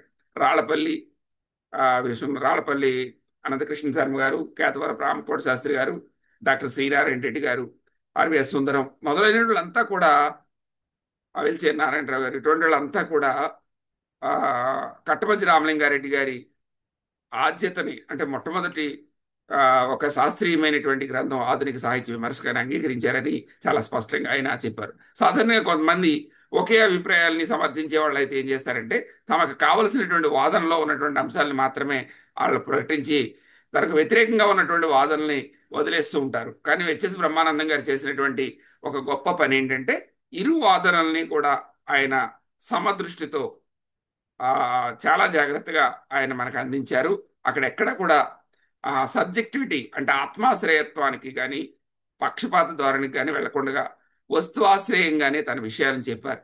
ఎస్వి రామారావు గారు, కోవెల సంపత్ కుమార్లు కట్టమంచి కంటే ముందే కొన్ని అభిప్రాయాలు చెప్పారని వాళ్ళ సిద్ధాంత గ్రంథాల్లో చెప్పిన అంశాలను కూడా ఆయన కోట్ చేశారు. కానీ అక్కడ మనకి ఎస్వి రామారావు గారు తన సిద్ధాంత గ్రంథాన్ని చూస్తే కందుకూరి వీరేశలింగం గారిని వివేక చంద్రిక విమర్శనం సారీ ఆ మనకి కుక్కోటి వెంకటరత్నం పంతులు గారి మీద రాసినటువంటి ఆ గ్రంథం విగ్రహతంత్ర విమర్శనం అది చెప్పినప్పుడు అది మొట్టమొదటిది తొలి విమర్శ గ్రంథం అవ్వదు, ఎందుకంటే అది వాదోపవాదాలు మాత్రం అవుతుంది అనేది ఆయనే చెప్పారు, ఎస్వి రామారావు గారే చెప్పారు. తర్వాత ఇంకొక అధ్యాయంలో మనకి కట్టమంచి రామలింగారెడ్డి గారినే ఆధునిక సాహిత్య విమర్శకు ఆచుతని చెప్పారు. కానీ ఇక్కడ మనకి హెచ్ఎస్ బ్రహ్మానందం గారు ఆ విషయాలను చెప్పేటప్పుడు ఎస్వి రామారావు గారిని అటువైపుగా వేశారు. ఎందుకో కొంచెం ఇంకా అది ఆలోచించాలి అసలు. అయితే కోవెల సంపత్ కుమారాచారి గారు మాత్రం ఖచ్చితంగా ఆయన సంప్రదాయానికి ఎక్కువ ప్రాధాన్యం ఇచ్చారు. కట్టమంచి రామలింగారెడ్డి గారిని ప్రత్యక్షంగా ఆయన అంగీకరించలేదు, కానీ పరోక్షంగా అంగీకరించారు. అది ఎలా చెప్పారు అనేది కూడా మనం ఇక్కడ చెప్తాం. హెచ్ఎస్ బ్రహ్మానందం గారు కూడా కట్టమంచి గారిని ఆద్యులని అంగీకరించారు. చిత్రం ఏంటంటే అది కట్టమంచి వారిలో ఒక్క విషయంలో స్పష్టంగా విమర్శకు ఆద్యాచారుడని పరిగణించాల్సిన గుణం కనిపిస్తుంది. అది చారిత్రక దృష్టి. కావ్య సంఘటనలో స్వభావం అంటే న్యాచురాలిటీ, తర్వాత హేతువు అంటే రేషనాలిటీ, దృక్పథాలలో సమకాలీన సమాజంలోని అవ్యవస్థను దుయ్యబట్టడంలో ఆయన అర్నాల్డియన్ ప్రొఫెసెన్సీని అనే లక్షణం ఒకటి కొట్టొచ్చినట్లు కనిపిస్తుంది. దానివల్ల ఆయన ఆ రంగంలో అంతవరకు ఆద్యుడు అని ఆయన చెప్పాడు. అంటే ఆయన కేవలం విమర్శకుడుగాను కవిగాను మాత్రం స్థిరపడాలని నిర్ణయించుకోలేదు. అంటే కట్టమంచి గారి నా ఆశయం ప్రజాహితైక జీవితంతో సత్సంప్రదాయాలను నెలకొల్పడమే అని ఆయన స్పష్టంగానే ప్రకటించారు. కాబట్టి ఆయన సమాజానికి సాహిత్యం ఉపయోగపడాలనే ఉద్దేశంతో ఆయన చెప్పాడు. సాహిత్య విమర్శకు మాత్రమే దాన్ని చూడకూడదని చెప్పి నిజానికి కట్టమంచి రామలింగారెడ్డి గారు ఉన్నటువంటి మరొక కోణాన్ని ఆయన ఈ గ్రంథంలో మనకు తెలియజేశారు. మొదటిసారిగా సాహిత్యేతరమైనటువంటి సోషలాజికల్ ప్రాబ్లమ్ని కవిత్వ తత్వ విచారంలో ఆయన ప్రస్తావించి మంచి పని చేశారు. అందుకని కట్టమంచి రామలింగారెడ్డి గారిలో మాథ్యూ అర్నాల్డ్ నిస్సందేహంగా ఉన్నాడు అని చెప్పి ఇన్ఫ్లుయెన్స్ని ఈ గ్రంథం యొక్క పరిధి ఏంటంటే పాశ్చాత్య ప్రభావాన్ని చూడటం, ఆ ప్రభావం ఈయనలో ఉంది అని చెప్పాడు. ఆయనతో వ్యక్తిగతంగా ఎలా ఉంది అనేది ఆయన పక్కన పెట్టేశారు. అది మనం అలవరుచుకోవాల్సినటువంటి గొప్ప లక్షణం మనకి అనుకుంటున్నాను నేను హెచ్ఎస్ బ్రహ్మానంద గారి నుంచి. మనకు నచ్చిన అంశాలు చాలా ఉండొచ్చు, కానీ మనం ఏ విషయం మీద మాట్లాడుతున్నామో, ఏ విషయం మీద రాస్తున్నామో దాని మీద మనం దృష్టిని కేంద్రీకరించాలి అనే ఒక గొప్ప గుణం హెచ్ఎస్ బ్రహ్మానందం గారి ఈ రచనలో మనం ఇక్కడ చూడొచ్చు. ఒక సందర్భంలో కట్టమంచి రామలింగారెడ్డి గారు ఇలా అన్నారు. ఏమన్నాడంటే ఆయన, I want European comforts, the soul is swadeshi but the stomach is videshi అన్నాడు అనమాట. అంటే నాకు యూరోపియన్లో అంటే పాశ్చాత్య దేశాల్లో ఉన్నటువంటి సౌకర్యాలన్నీ నాకు కావాలి, కానీ నా ఆత్మ మాత్రం భారతీయ ఆత్మ, నా కడుపు మాత్రం అంటే స్టమక్, నాకు కావలసినటువంటి ఆహారం మాత్రం విదేశీ అని చెప్పి ఒక చమత్కారంగా చెప్పినప్పటికీ కూడా అది చాలా లోతైనటువంటి అభిప్రాయం. ఆయన ఫిలాసఫీని మనం అర్థం చేసుకోవాల్సినటువంటి అభిప్రాయం. లేకపోతే ఆయన ముసలం మరణంలో అంత గొప్ప ఉదాత్త భావాలను చూడలేడు ఆయన. అది కేవలం వెస్టర్న్ ఇన్ఫ్లుయెన్సే కాదు, భారతీయులు నమ్ముతున్నటువంటి నమ్మకాల మీద కూడా ఆధారపడినటువంటి గ్రంథం అది ముసలమ్మ మరణం. ఇటువంటి వాక్యాలన్నీ చూసినప్పుడే కట్టమంచి మనకు బాగా అర్థమవుతాడు. కట్టమంచిని బాగా అర్థం చేసుకోవడంలో మనకి హెచ్ఎస్ బ్రహ్మానంద గారి పుస్తకం మనకు ఉపయోగపడుతుంది. కోవెల సంపత్ కుమారాచారి గారు ఆయన సాహిత్య విమర్శ సంప్రదాయ రీతుల్లో ఆయన ఏం చెప్పాడంటే, బహుశా ఈ అభిప్రాయాన్ని దృష్టిలో పెట్టుకునే ఆయన ఒక కామెంట్ చేశారేమో అని అనిపిస్తుంది. ఆయన అంటే కట్టమంచి అధ్యయనం చేసింది పాశ్చాత్య విమర్శ, తద్విమర్శ సంప్రదాయం, కానీ ఆయన సంస్కారం మాత్రం భారతీయమైంది అని చాలా అద్భుతంగా చెప్పాడు ఆయన కూడా. కోవిల సంపత్ కుమారాచారి కూడా అంటే సంస్కారం విషయంలో ఆయన భారతీయ సంస్కారాన్ని ఎక్కడా కూడా వదిలేయలేదు అని చాలా బాగా కోవిల సంపత్ కుమారాచారి గారు కూడా చెప్పారు. కాబట్టి దేశీయ పాశ్చాత్య సిద్ధాంతాలని సమన్వయం చేసుకోవాల్సిన అవసరాన్ని కూడా ఆయన చెప్పాడు. అంటే భారతీయ అలంకార సంప్రదాయం, ద్రావిడ సిద్ధాంతం, సంస్కృత భాషాజన్య సిద్ధాంతం, పాశ్చాత్య భావాలు ఇవన్నీ కలిపి తెలుగు విమర్శను తీర్చిదిద్దాయని చెప్పి ఆయన చెప్పారు. దీని సారాంశంగా చెప్పాలంటే పాశ్చాత్య ప్రభావం తప్పనిసరిగా తెలుగు సాహిత్యం పైన, సాహిత్య విమర్శ పైన ఉంది. దేశీయ సంప్రదాయం అతిరామంగా కొనసాగుతుంది. రెండింటినీ సమన్వయపరచడమే తెలుగు సాహిత్య విమర్శకు శ్రేయస్కరంగా భావించాలి అనేది హెచ్ఎస్ బ్రహ్మానందం గారి అభిప్రాయంగా మనం భావించవచ్చు. ఇంకొకటి ఈ సందర్భంలో హెచ్ఎస్ బ్రహ్మానందం గారు ఒక గొప్ప సూత్రీకరణ చేశారు. అసలు జీవితంలో అంతర్భాగంగా సాహిత్యాన్ని చూడాలి. అంటే సాహిత్యం కోసం సాహిత్యం ఉండదు. ఒకసారి గురువు గారు నేను రాసిన వ్యాసాన్ని అంటే ఒక అవగాహన ఇంకా రాకుండా రాసినటువంటి వ్యాసం నేను ఒకసారి సూర్యలో రాస్తే ఆచార్య రాచపల్లి చంద్రశేఖర్ రెడ్డి గారు ఎక్కడ కూడా పేరు ప్రస్తావించకుండా చాలా జాగ్రత్తగా ఇంకా సాహిత్యాన్ని సాహిత్యంగానే ఆస్వాదించాలనే వర్గం తయారవుతుంది, కానీ సాహిత్యం ప్రజలకు ఉపయోగపడాలి, ప్రజలలో సాహిత్యం ఒక భాగం, అంతేగాని సాహిత్యంలోనే ప్రజలు కాదు, మనం సాహిత్యాన్ని సాహిత్యంగా ఆస్వాదించడం అనేది ఉండదు, జీవితంలో అంతర్భాగమే సాహిత్యం అని చెప్పి ఆయన చాలా ఒక మంచి వ్యాసం రాశారు. ఆ వ్యాసం రాసిన తర్వాత అది చదివిన తర్వాత నేను మరలా ఆ గ్రంథాలన్నీ, ముఖ్యంగా మార్క్సిస్ట్ గ్రంథాలను చదివిన తర్వాత నాకు జీవితంలో చాలా అవగాహన కలిగింది. అలాగా జీవితంలో అంతర్భాగంగా సాహిత్యాన్ని చూడాలని చెప్పి ఆంథ్రోపాలజీ అని చెప్పి ఆంథ్రోపాలజీ నుంచి మళ్ళీ రెండు రకాలుగా విడిపోయినటువంటి సాహిత్య జ్ఞానాన్ని ఒక మ్యాప్ వేసి హెచ్ఎస్ బ్రహ్మానందం గారు భాషాశాస్త్రం, ఆ భాషాశాస్త్రంలో మళ్ళీ తెలుగు సాహిత్య శాస్త్రం, తర్వాత జీవితం అనేది చెప్పి ఇలాగా మహాప్రపంచంలో ఒక చిన్నది సాహిత్యం, కానీ ఇదంతా కూడా మానవుడి జీవితానికి ఉపయోగపడేది, కాబట్టి జీవితం చాలా ముఖ్యమని చెప్పి సూత్రీకరణ చేసి అసలు కట్టమంచి రామలింగారెడ్డి గారిని మహోన్నతమైనటువంటి స్థానంలో పెట్టారు. అంటే సాహిత్యం అనేది కొన్నది అంతా కూడా విస్తారమైనటువంటి మానవ శాస్త్రంలోని భాగమే, అంటే ఆంథ్రోపాలజీ భాగమే అని చెప్పాడు ఆయన. అంటే బ్రహ్మానందం గారు కట్టమంచి వారిని భావాల్ని సమర్థించారు, ఆయన భావాల్ని గౌరవించారు. ఈ శతాబ్దంలో వచ్చినటువంటి సాహిత్య మనసులు అంతటా అరవింద వైదికరి దర్శనం. అంటే ఈ సందర్భంగా మా గురువు గారిని గురించి చెప్పడం, రాజపాలెం గారిని, ఎందుకంటే మొన్న నేను డాక్టర్ సి నారాయణ రెడ్డి గారి గురించి మాట్లాడే సందర్భంలో వారి వ్యాసాన్ని ఒకటి చదివాను. అసలు 18 సంపుటాలు సీనారాయణ రెడ్డి గారి సాహిత్యాన్ని అంతా చదివి సీనారాయణ రెడ్డి గారిని అసలు ఎలా అవగాహన చేసుకోవాలి, ప్రతి సభకి వెళ్తాడు, ప్రతి దాన్ని కూడా ఆయన సమర్థిస్తున్నట్టు అనిపిస్తుంది, ఎలా అర్థం చేసుకోవాలి అని నాకు చాలా తక్కబెక్కబడ్డాను. అప్పుడు రాజపాలెం గారు రాసినటువంటి వ్యాసం నాకు గొప్ప జ్ఞానాన్ని ఇచ్చింది. 18 సంపుటాల్లో ఉన్నటువంటి సీనారాయణ రెడ్డి గారి అభ్యుదయ భావాల్ని ఆయన అద్భుతంగా ఆవిష్కరించారు ఆ పుస్తకంలో. అలాగా విస్తృతమైనటువంటి అధ్యయనం చేయకుండా ఒక కంక్లూజన్కి రాకూడదు అనేది మనకి హెచ్ఎస్ బ్రహ్మానందం గారి పుస్తకాన్ని మనం జాగ్రత్తగా అన్నీ చూడాలి. ఏదో ఒకటి రెండు వాక్యాలు చూసేసి బ్రహ్మానంద గారు ఈ భావజాలానికి చెందినవాడు, ఈ దృక్పథానికి చెందినవాడు అని చెప్పకూడదు అనేది ఈ పుస్తకం మనకి లోతుగా అధ్యయనం చేసిన వాళ్ళకి తెలుస్తుంది. తర్వాత ఈ శతాబ్దంలో వచ్చిన సాహిత్య మనసులు అంతటా అరవింద వైదిక దర్శన ప్రభావం ప్రత్యక్షంగానో పరోక్షంగానో కనిపిస్తుంది అని చెప్పి, అంటే భారతీయ సాహిత్య విమర్శ ప్రభావం మీద ఇప్పటికీ కూడా మనం జీవి సుబ్రహ్మణ్యం గారు కానీ, మా గురువు గారే ముదుగొండ వీరభద్రయ్య గారు కానీ, ఇటువంటి వాళ్ళంతా కూడా అరవిందుల సాహిత్యాన్ని ప్రస్తావన చేయకుండా రాయరు. అంటే మరొక సంప్రదాయం అలా కూడా కొనసాగుతుంది అనేది హెచ్ఎస్ బ్రహ్మానందం గారు చెప్పారు. అందుకని ఆయన ఏమో చెప్పాడంటే, ఆయన తెలుగు విమర్శకులకు శిక్షకులుగా తయారైనటువంటి పాశ్చాత్య విపచ్చిన్మణులలో, అంటే వెస్టర్న్ ఇన్ఫ్లుయెన్స్లో ఉన్నటువంటి స్కాలర్స్లో కొంతమందిని ఆయన పేర్కొన్నారు. వీళ్ళలో John వుడ్రూఫ్, VS Agarwal, KC Pandey, Anand Kumaraswamy, రెనిరో ఎసోలిన్, లివిస్ రనో, కార్ల్ జి యంగ్ ఈ యంగ్ ఆయన మనస్తత్వాల శాస్త్రానికి సంబంధించినటువంటి ఆయన. అంటే మనకి ఫ్రాయిడ్, యంగ్ ఇటువంటి వాళ్ళంతా కూడా మనస్తత్వ శాస్త్రం ద్వారా మనకి సాహిత్యంలో ప్రవేశించారు. సాహిత్యం ద్వారా మరలా సాహిత్య విమర్శలో ప్రవేశించారు. సాహిత్య విమర్శ మనోవిజ్ఞాన శాస్త్ర ప్రభావాన్ని చూపించింది.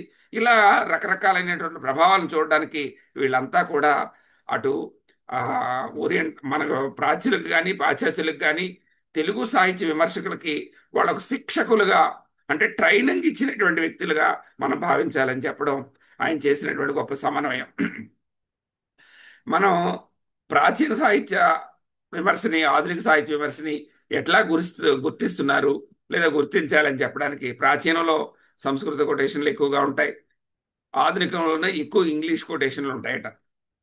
ఆ ప్రాచీన సాహిత్య విమర్శకుల లేదా అభిప్రాయాల్ని సమర్థించే వాళ్ళు గ్రాంధికంలో రాస్తూ ఉంటారు, లేదా సరళ గ్రాంధికంలో రాస్తూ ఉంటారు. కానీ ఆధునికంలో రాసేవాళ్ళు వ్యవహారికంలో రాస్తూ ఉంటారు. తర్వాత ప్రాచీన సాహిత్య విమర్శని లేదా భావాలను సమర్థించే వాళ్ళు ఆ గత కాలము మేలు వచ్చు కాలం కంటే అని అన్నట్టుగా జరిగిపోయిందని ఎక్కువగా ఆ ప్రశంసిస్తూ ఉంటారు. కానీ ఆధునికులు జరుగుతున్న దాన్ని, జరగబోయేదాన్ని ప్రశంసిస్తూ ఉంటారు. ఒక ఆశావాదాన్ని ఆ, మనలో పెంపొందిస్తారని చెప్పారు. అంతేకాకుండా ప్రాచీనులైనటువంటి వాళ్ళు శాస్త్ర ధర్మాలని ప్రతిపాదించి ఆ శాస్త్ర ధర్మాలనే ప్రమాణంగా స్వీకరించి దాన్నే ఇంకా కొనసాగించాలని చెప్తూ ఉన్నట్టుగా ఉంటుంది. కానీ ఆధునికులు ఏం చేస్తారంటే స్వయం నిర్ణయంతో అన్ని ప్రశ్నించుకో, విమర్శించుకో, అప్పుడు మాత్రమే నువ్వు ఒక నిర్ణయం చేసుకో అని చెప్పి చెప్తారని చెప్పి ఈ ఈ రెండింటిని విభజించడంలో, వర్గీకరించడంలో, విశ్లేషించడంలో హెచ్ఎస్ బ్రహ్మానందం గారు ఎంత సంయమనాన్ని, ఎంత ఆబ్జెక్టివిటీని పాటించారో మనకు అర్థమవుతుంది అనమాట. అయితే అభ్యుదయవాదులు చైతన్యాన్ని, వస్తు దృష్టిని ఆధారం చేసుకుని విమర్శిస్తున్నారు. కట్టమంచిన వారిని మొట్టమొదటి ఆధునికుడుగా భావిస్తున్నారు అని కూడా చెప్పారు. నిజానికి అభ్యుదయవాదులు కట్టమంచి రామలింగారెడ్డిని కానీ, లేకపోతే గురజాడ అప్పారావు గారిని కానీ, శ్రీశ్రీని కానీ ఖచ్చితంగా ఆరాధిస్తారు. ఎందుకంటే వాళ్ళు సాహిత్యానికి సామాజిక ప్రయోజనం ముఖ్యంగా భావించిన వాళ్ళు కాబట్టి. అది ఇక్కడ ఆయన చాలా బాగా పట్టించారు. దీన్ని ఖండించే ఒక వర్గం కూడా ఉంది. దాన్ని భావ సంబంధ దృక్పథం అని పిలవచ్చు అని చెప్పాడు ఆయన. అంటే భావ సంబంధం అంటే ఆ, మనం మార్క్సిజాన్ని చెప్పుకునేటప్పుడు ఆలోచనలు ఎక్కడి నుంచి వస్తాయి అని చెప్తే, ఆలోచనలు నాకు కవిత్వం రాశాను అంటే మన చుట్టూ ఉన్నటువంటి ఆ పరిసర ప్రభావాలు మానవుడి యొక్క చైతన్యాన్ని నిర్ణయిస్తాయి. ఇది మార్క్సిజం చెప్పినటువంటి ఒక గొప్ప సూత్రీకరణ. మన చుట్టూ ఉన్నటువంటి పరిసరాలు మన యొక్క అస్తిత్వాన్ని నిర్ణయిస్తాయి. దాని నుండి మన ఆలోచనలు వస్తాయి. కానీ భావవాదులు చెప్పింది ఏంటంటే ఆలోచనలు ఎక్కడో మానవాతీతమైనటువంటి శక్తుల నుంచి వస్తాయి. అది భగవంతుడు కావచ్చు, లేకపోతే ఇంకోటి కావచ్చు. అక్కడి నుంచి వస్తాయి, ఒక భావావేశాన్ని నుంచి వస్తాయి అని చెప్పారు. కాబట్టి ఈ రెండు భావాలు కూడా సాహిత్య విమర్శలో కొనసాగుతున్నాయి అని చెప్పడం మనకి ఈ సాహిత్య విమర్శ గ్రంథంలో కనిపిస్తుంది. గురజాడ అప్పారావు గారి పంతులు గారిలో ఈ శతాబ్దిలో మొట్టమొదటి న్యాచురల్ ఫిలాసఫర్ మనకు ప్రత్యక్షం అవుతున్నాడని ఆయన చెప్పాడు. ఎక్కడా కూడా ఆయన దాయలేదు. కన్ను కానని వస్తుతత్వము కాంచనేర్పరు ఇంగిరీజులు కళ్ళ నొల్లరు వారి విద్యల కరచి సత్యమున్ అరసతిన్. అంటే సత్యాన్ని నేను తెలుసుకున్నానని చెప్పినటువంటి, అంటే వస్తుతత్వాన్ని, అంటే ఆబ్జెక్టివిటీని ఇంగ్లీష్ వాళ్ళు చూస్తూ ఉంటారు. కంటుకు కనిపించినటువంటి వస్తుతత్వాన్ని వాళ్ళు చూడరు అని ఆయన ఆబ్జెక్టివిటీని, అంటే మాయావాదాన్ని ఆయన అంగీకరించలేదు. రియాలిటీని, వాస్తవికవాదాన్ని, సామాజిక వాస్తవికతని ప్రధానంగా ఆయన చూశాడు అని చెప్పి ఆ వస్తుతత్వ దృష్టి ఆధునికంగా చెప్తున్నటువంటి వాళ్ళలోనూ, అభ్యుదయవాదుల్లోనూ, మార్క్సిస్టుల్లోనూ ఎలా ప్రవహించింది, దాన్ని ఆధారంగా చేసుకుని సూత్రీకరణ చేసి సాహిత్య విమర్శను ఎలా వారు అనుసరిస్తున్నారు అని చెప్పడానికి గురజాడ అప్పారావు గారిని మొట్టమొదటి న్యాచురల్ ఫిలాసఫర్ అని చెప్పి ఆయన అభివర్ణించాడు. అంటే విమర్శ మార్గాలు ఎన్నైనప్పటికీ కూడా దృక్పథాలు మాత్రం ఏ యుగంలోనైనా సరే స్థిరంగా ఉండగా గమనించవచ్చు. అవి ఎప్పుడూ మూడే ఉంటాయని చెప్పాడు ఆయన. ఈ మూడు దృక్పథాలు ఆయన విశ్లేషించినప్పుడు వస్తు దృష్టితో చూసేవాళ్ళు ఏం చేస్తారంటే ముందు వస్తువుకు ప్రాధాన్యం ఇస్తారు, తర్వాత దాన్ని అభివ్యక్తి, దీన్ని భావం అని చెప్పారు. ఈ రెండింటి వల్ల రసం ఉత్పత్తి అవుతుంది. అంటే రసం ఉత్పత్తి అయినా కానీ వస్తువు ప్రధానంగా తీసుకుంటారు ఒక వర్గం. ఇంకొక వర్గం ఏముంటుంది, భావదృష్టి ఉంటుంది వాళ్ళకి. వాళ్ళు అభివ్యక్తిని, అనుభూతిని ఎక్కువగా చూస్తూ ఉంటారు, వస్తువుని ద్వితీయం చేస్తూ ఉంటారు. కానీ వీళ్ళు ఎక్కువగా రసార్ద్రతను, అనుభూతిని ఎక్కువగా ఆస్వాదిస్తారు అని చెప్పాడు. మూడోది ఏంటంటే రసదృష్టి అని చెప్పాడు. సాధారణంగా ఈ రెండు దృష్టిల గురించి చెప్తూ ఉంటారు చాలా మంది, కానీ ఇక్కడ మూడో దృష్టిని కూడా చెప్పాడు ఆయన.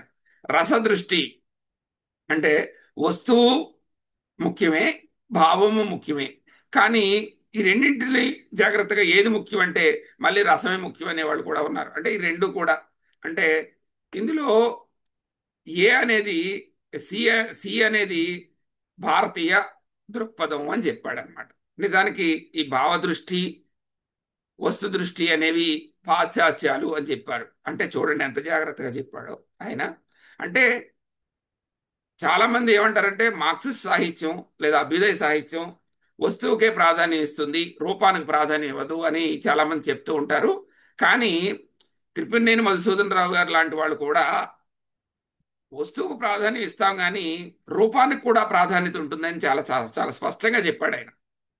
ఆయనే కాదు చాలా మంది, మనకి వరవర్రావు గారు కూడా సృజన పత్రికలో వస్తు రూపాల గురించి విశేషంగా చర్చించాడు ఆయన.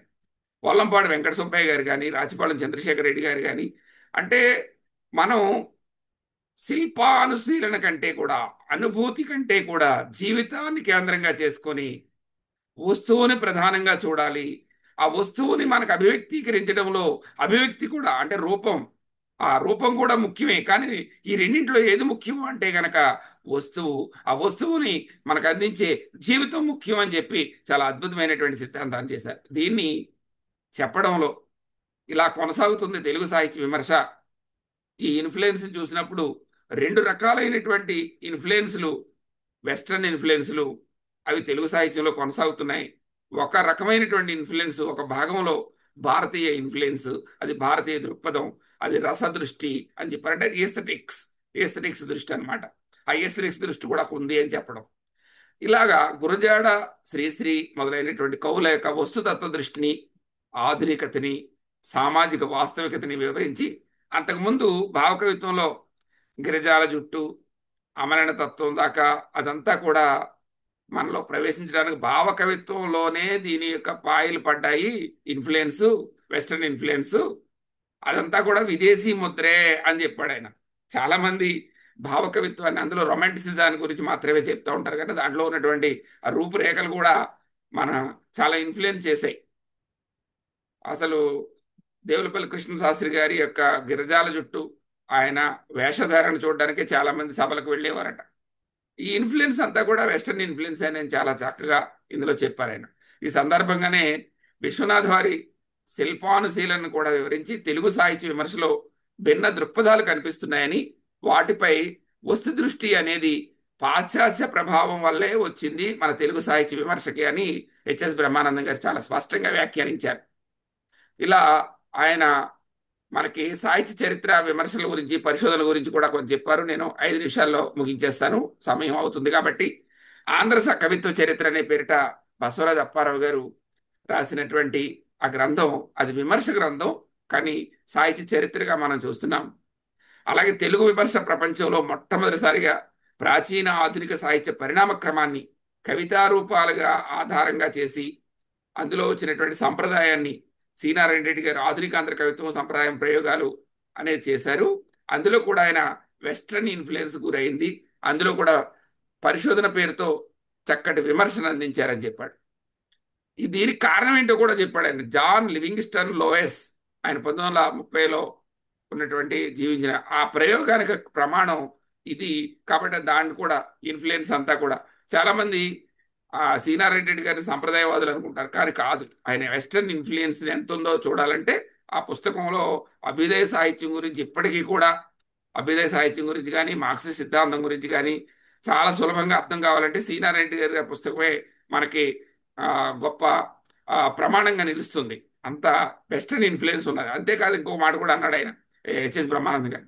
సి.నారాయణ రెడ్డి గారు సంప్రదాయాలు అన్నారు, కోవిల సంపత్ కుమారాచారి గారు ఏమో సంప్రదాయం అన్నారు. అంటే ఈ బహువచన లువర్ణం అనేది విమర్శకు చాలా ముఖ్యమైనది. అంటే వెస్టర్నైజ్డ్ థింకింగ్ ని తెలియజేసేది బహువచనాలు. అంటే ఒక సమాజంలో రకరకాలైనటువంటి భావజాలాలు ఉన్న వాళ్ళు ఉంటారు, దాన్ని పట్టించుకున్నవాడు సీనారాయణ రెడ్డి. ఇది నేను సీనారాయణ రెడ్డి గారిని ఎలా అర్థం చేసుకోవాలి అని రాజపాళెం గారు పుస్తకాన్ని చదివిన తర్వాత నాకు ఒక అవగాహన వచ్చింది. ఇక్కడ సీనారాయణ రెడ్డి గారు అభ్యుదయవాది అని చెప్పడానికి వెస్టర్న్ ఇన్ఫ్లుయెన్స్ ని మనం ఖచ్చితంగా ఆహ్వానించాలి, అది మన జీవితంలో ఒక భాగం అయిపోయింది అని చెప్పినటువంటి సీనారాయణ రెడ్డి గారి భావాల్ని ఇప్పుడు మనం నిర్ధారించుకోవడానికి మనకు రాజపాళెం గారి వ్యాసం నాకు బాగా ఉపయోగపడింది. ఇప్పుడు కూడా ఇది మనకి హెచ్ఎస్ బ్రహ్మానందం గారు బహువచన లువర్ణం పెట్టడంలో మనకి ఆ వెస్టర్న్ ఇన్ఫ్లుయెన్స్ కనిపిస్తుంది అని అన్ని రకాలైనటువంటి భావజాలాలను రాశారు. బహుశా ఆయన గనక ఇప్పుడు గ్రంథం రాసుంటే ఇప్పుడు ఉన్నటువంటి దళిత సాహిత్యాన్ని, తర్వాత మైనారిటీ సాహిత్యాన్ని, ప్రాంతీయ సాహిత్యం కూడా చాలా అద్భుతమైన పుస్తకం రాసి ఉండేవారేమో సీనారాయణ రెడ్డి గారు. అది సరే. ఇక కవితా రూపాల్లో వచ్చినటువంటి విప్లవాల మీద కూడా వెలిచేరి నారాయణరావు గారి పరిశోధన తెలుగులో పెరుగుతున్నటువంటి అధునాతనమైనటువంటి పాశ్చాత్య విమర్శ సిద్ధాంత అవగాహనకు ఉదాహరణగా కనిపిస్తుంది అని చెప్పాడు ఆయన. చాలా స్పష్టంగా చెప్పాడు ఆయన. ఇది పేజీ నెంబర్ 88లో చెప్పారు. తర్వాత న్యూ క్రిటిసిజంగా చెప్తున్నటువంటి నిర్మాణవాదాన్ని, స్ట్రక్చరలిజాన్ని ఆధారంగా తీసుకోవడం కూడా గుర్తించదగిన విషయమే. ఇక్కడ మరో విషయం గుర్తించాలి. మన తెలుగు విమర్శ ఇంగ్లీష్ ప్రభావం చేత, అంటే వెస్టర్న్ ఇన్ఫ్లుయెన్స్ చేత ప్రభావితమైనప్పటికీ ఇంగ్లీషు విమర్శ ఫ్రెంచి, జర్మన్, రష్యన్ ఈ విమర్శ సంప్రదాయాల చేత అది ప్రభావితమైంది. దీన్ని మనం గమనించాలి. అందుకని ఆంగ్ల ప్రభావం అనే కంటే కూడా పాశ్చాత్య ప్రభావం అనడం సరైంది అని చెప్పి ఆయన చాలా జాగ్రత్తగా ఆ పరిభాషను వాడాడు ఆయన. అంచేత ఈనాడు వస్తున్నటువంటి విమర్శ గ్రంథాల్లో మొత్తం ప్రపంచ సారస్వతం అంతా కూడా సాహిత్య విమర్శలో ప్రత్యక్షంగా కనిపిస్తుందని చెప్పాడు ఆయన.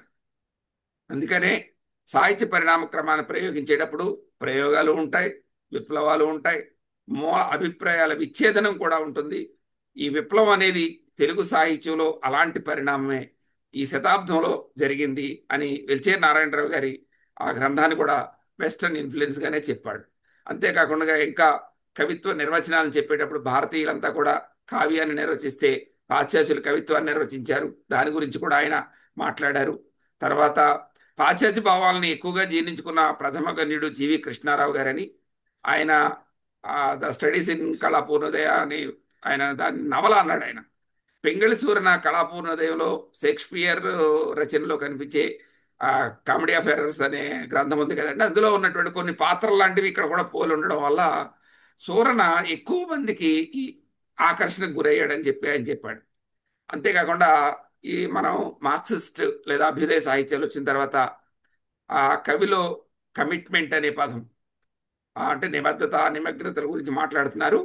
ఇది కవిని రాజకీయ రంగంలో తీసుకురావాల్సిన చొరవ గురించి తెలుగు విమర్శ కూడా ప్రభావితమైంది అని చెప్పాడు ఆయన.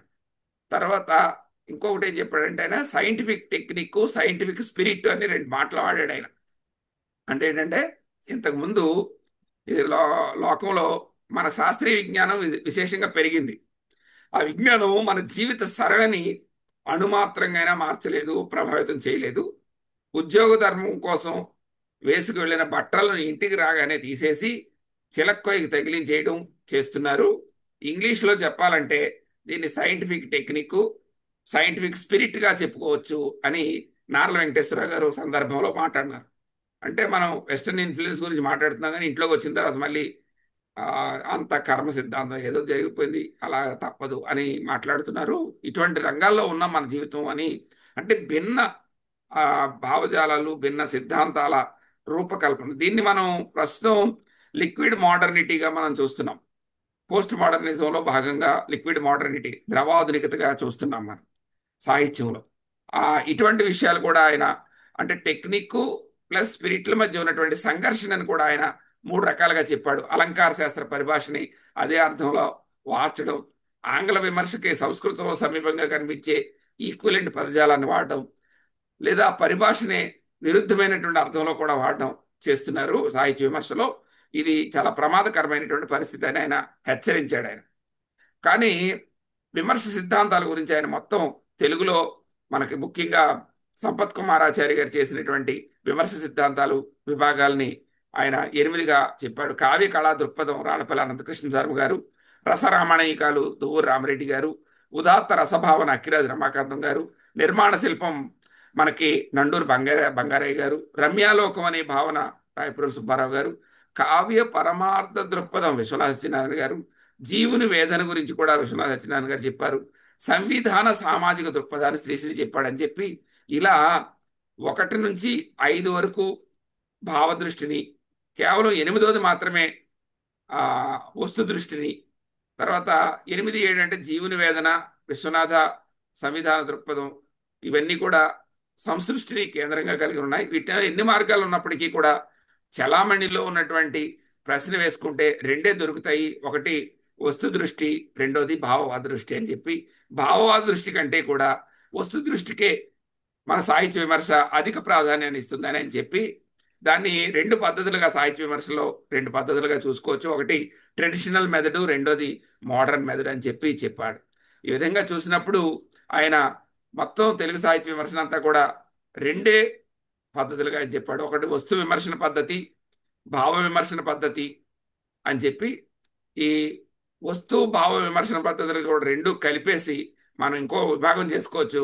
అదేంటంటే రస విమర్శన పద్ధతి. ఆ రస విమర్శన పద్ధతి ఏంటంటే భారతీయ ఆలంకారిక సంప్రదాయం అని చెప్పాడు అన్నమాట. ఈ విధంగా ఆంగ్ల విద్య నేర్చిన సంప్రదాయాన్ని ఒక యూనిట్గా చూడడం హెచ్ఎస్ బ్రహ్మం గారు చేసినటువంటి గొప్ప పని. ఈ విధంగా మనకి తెలుగు సాహిత్య విమర్శ మీద పాశ్చాత్య ప్రభావం ఉందని, అయితే అది భారతీయ రస ధ్వన్యాది ఆలంకారిక సంప్రదాయాలు కూడా సాహిత్య విమర్శలో కొనసాగుతున్నాయి, వాటిని మనం గుర్తించాలి, అది ఈ సాహిత్య విమర్శపై కనిపిస్తున్నటువంటి ప్రభావం అని కూడా అన్నాడు. అక్కడక్కడ ఆయనకి మార్క్సిజం పట్ల కొంత అసంతృప్తి కూడా కనిపిస్తున్నట్లుగా రచనలో కనిపిస్తుంది.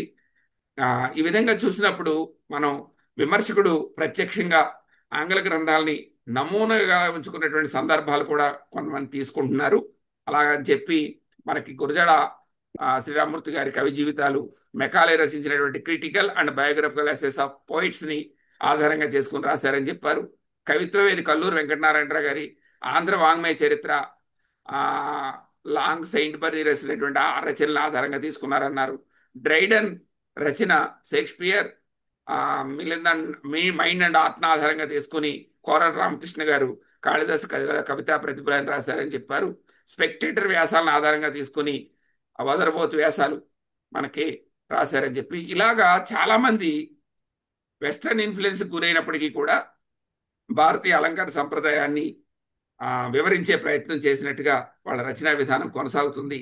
ఇవన్నీ కూడా మన తెలుగు సాహిత్య విమర్శలో కనిపించే లక్షణాలని చెప్పి మొత్తం మీద సారాంశంగా చెప్తే హెచ్ఎస్ బ్రహ్మానందం గారు ఈ వెస్టర్న్ ఇన్ఫ్లుయెన్స్ అనేది ఒక భావంగా మనం ఒక అంటే వే ఆఫ్ థింకింగ్ ఆయన దాన్ని మనం భావించాలని చెప్పారు. పాశ్చాత్య ప్రభావం తెలుగు సాహిత్య విమర్శ మీద కనిపిస్తుంది. అదే పద్ధతిలో భారతీయ ఆలంకారిక సంప్రదాయం కూడా కొనసాగుతుంది అని, వస్తు దృష్టిని తెలుగు సాహిత్య విమర్శకు నేర్పింది మనకి పాశ్చాత్య విమర్శ విధానం అని, పాశ్చాత్య విమర్శ అనడం సరైంది, ఆంగ్ల సాహిత్య విమర్శ ప్రభావం అనడం కంటే కూడా అనేది ఆయన చెప్పినటువంటి అంశం.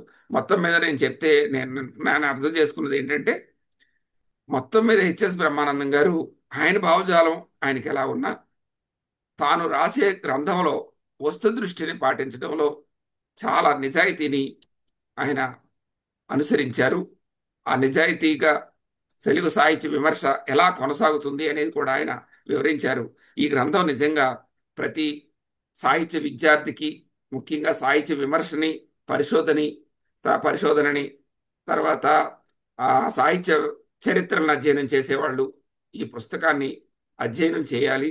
అటువంటి గొప్ప గ్రంథాన్ని నేను ఈరోజు మాట్లాడడానికి అవకాశం కలిగించినటువంటి అభ్యుదయ రచయితల సంఘం ఆంధ్రప్రదేశ్ వారికి, అలాగే గురువు గారు ఆచార్య రాచపాళెం చంద్రశేఖర్ రెడ్డి గారు, తర్వాత ఆనంద్ గారు, ఇతరుల సభ్యులకు నా నమస్కారాలు తెలియజేస్తున్నాను.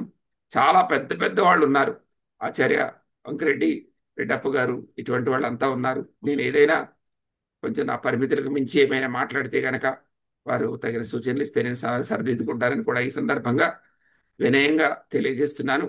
నమస్కారం. చాలా మంచి ప్రసంగం మిత్రమా దార్ల గారు. బ్రహ్మానంద గారికి మీరు పూర్తిగా న్యాయం చేశారనుకుంటున్నాను నేను. మా బ్రహ్మానందన్ గురించి ఆ పుస్తకం అంతా మీరు బాగా జీర్ణం చేసుకుని మాట్లాడారు. ఆ ప్రతి అధ్యాయము ఒక గ్రంథంగా రాయదగినంత బాగా రాశారు ఈ పుస్తకాన్ని మొదలుపెట్టారు మీరు మీ ప్రసంగాన్ని. తర్వాత పుస్తక రచనలో బ్రహ్మానందకి ఒక మెథడాలజీ ఉంది, ఇది అందరూ నేర్చుకోవాల్సిన విషయం అని మీరు చెప్పారు. ఇప్పుడు లోపించింది ఈ మెథడాలజీ లేకపోవడమే. ఇప్పుడు వస్తున్న పరిశోధన గ్రంథాల్లో ఒక మెథడాలజీ లేకపోవడం మనం అందరం గమనిస్తున్నాం. కాబట్టి వర్తమాన పరిశోధకులు బ్రహ్మానంద గ్రంథాన్ని చదవాల్సిన అవసరం ఉందని మీరు చాలాసార్లు గుర్తు చేశారు. ఒకటికి 2-3 సార్లు చదివితే తప్ప ఈ గ్రంథం అర్థం కాదన్నారు. తర్వాత ఒక స్టేట్మెంట్ ఇవ్వడానికి బ్రహ్మానంద చాలా మదన పడతారు. అనేక పర్యాయాలు ఆలోచించి ఒక స్టేట్మెంట్ తయారు చేస్తాడని మీరు చెప్పారు. ఇంకొక ముఖ్యమైన విషయం మీరు చెప్పింది ఏమిటంటే భావ చౌర్యం కనిపించదు ఈ పుస్తకంలో. ఒక్క పదాన్ని ఇతరులు తీసుకున్నా దాన్ని గుర్తిస్తారు, దాన్ని రెఫరెన్స్ ఇస్తారు బ్రహ్మానందని మీరు చెప్పారు. దాపరికం లేకుండా ఇస్తారని చెప్పారు. ఈరోజు లోపించింది కూడా ఇదే. నకిలీ సిద్ధాంత గ్రంథాలు వస్తున్నాయని చెప్పేసి మనం చాలా మంది విమర్శిస్తూ ఉన్నారు. వర్తమాన పరిశోధకులు ఈ విషయం తెలుసుకోవాలి. మీది కాని దానిని మీదిగా ప్రదర్శించుకోవద్దని మనం చెప్పాలా నేటి విమర్శకులకు. తర్వాత ప్రాచ్య పాశ్చాత్య అనేటువంటివి కేవలం భౌగోళికమైనవి మాత్రమే కాదు, మానసికమైనవి, ఆలోచనాపరమైనవి కూడా అని ఆయన ప్రతిపాదించినట్టుగా మీరు చెప్పారు. 4 దశలని ఆయన గుర్తించారు. పాశ్చాత్య ప్రభావం తెలుగు సాహిత్య విమర్శ మీద 4 దశలుగా ఉంది అని. అధికరణ, అనుకరణ, ప్రభావ, అభేద అని. తర్వాత ఒక చోట చేసిన ప్రతిపాదన, బ్రహ్మానంద ఒక చోట ప్రతిపాదన చేస్తే ఈ ప్రతిపాదన ఎందుకు చేశాడు అబ్బా అని మనం అనుకుంటే గ్రంథం చివరికి వెళ్తే కానీ దాని ఫలితం మనకు తెలియదు అని చెప్పేసి చెప్పారు. అది గొప్ప రచన, ప్రణాళిక, నిర్మాణం అని చెప్పేసి మీరు గుర్తు చేశారు. తర్వాత ఆయన గ్రంథంలో 9 అధ్యాయాలు ఉన్నాయి.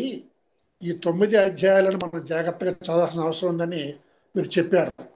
భారతీయత అంటే ఏమిటి, పాశ్చాత్యత అంటే ఏమిటి ఆయన బాగా వివరించారు. సాహిత్య విమర్శ అంటే ఏమిటి చెప్పారు, ప్రభావం అంటే ఏమిటి చెప్పారని చెప్పేసి మీరు చెబుతూ దక్కన్ కవుల చరిత్ర గ్రంథం మొదలుకొని బ్రహ్మానంద పుస్తకం రాసేదాకా తెలుగు సాహిత్య విమర్శ మీద పాశ్చాత్య ప్రభావం ఎలా ఉంటుందో చెప్పుకుంటూ వచ్చారు మీరు. కట్టమంచి రామలింగారెడ్డి, మాకు తిరుమలరావు గారు ఒక ఆయన ఉండేవారు అనంతపురంలో, సద్దేశ తిరుమలరావు గారు. ఆయన కట్టమంచిన గురించి లవ్ హేట్ రిలేషన్ అంటాడు. ఆయన ఒకేసారి ఆయన ఒక అంశాన్ని ప్రేమిస్తుంటాడు, ఇంకొక పక్క ద్వేషిస్తూ ఉంటాడు, అంటే వ్యతిరేకిస్తుంటాడని. మీ ప్రసంగం అంతా అయిన తర్వాత బ్రహ్మానందలో ఈ లక్షణం ఉందా అని నాకు అనిపించింది. ఆయన సంప్రదాయ వాసన వదులుకోనటువంటి సాహిత్య విమర్శకుడు, పరిశోధకుడు. అదే సమయంలో సంప్రదాయంలో ఉన్న లోపాలు ఎత్తి చూపించడానికి ఎక్కడ వెనుకాడలేదు ఆయన. మీరే చెప్పారు ఆ విషయాన్ని. అలాగే పాశ్చాత్య సాహిత్య విమర్శను బాగా చదువుకున్నాడు, దాన్ని కూడా పూర్తిగా ఆమోదించలేదు ఆయన. అంటే ఒక బ్యాలెన్స్డ్గా ఆయన ఉన్నాడా అని అనిపిస్తుంది. 2 వస్తు దృష్టి, భావవాద దృష్టి అని మీరు ఆయనలో 2 రకాలుగా ఆయన గుర్తించాడు. వస్తువాదము, భావవాదం అని చెప్పేసి మీరు చెబుతూ గురజాడ, శ్రీశ్రీ లాంటి వాళ్ళను, వెల్చే నారాయణరావు దాకా ఆయన ఎలా అధ్యయనం చేశాడో చెప్పుకొని వచ్చారు. సద్దేశ తిరుమలరావు గారు ఏమన్నారంటే, ఒక విమర్శ గ్రంథాన్ని మనం చదివామంటే ఆ విమర్శ దేని మీద రాయబడిందో ఆ గ్రంథాన్ని చదివించాలి అని అన్నాడు ఆయన. అంటే సాహిత్య విమర్శ గ్రంథ పఠనం వైపు పాఠకులు మళ్లించాలి అన్నాడు.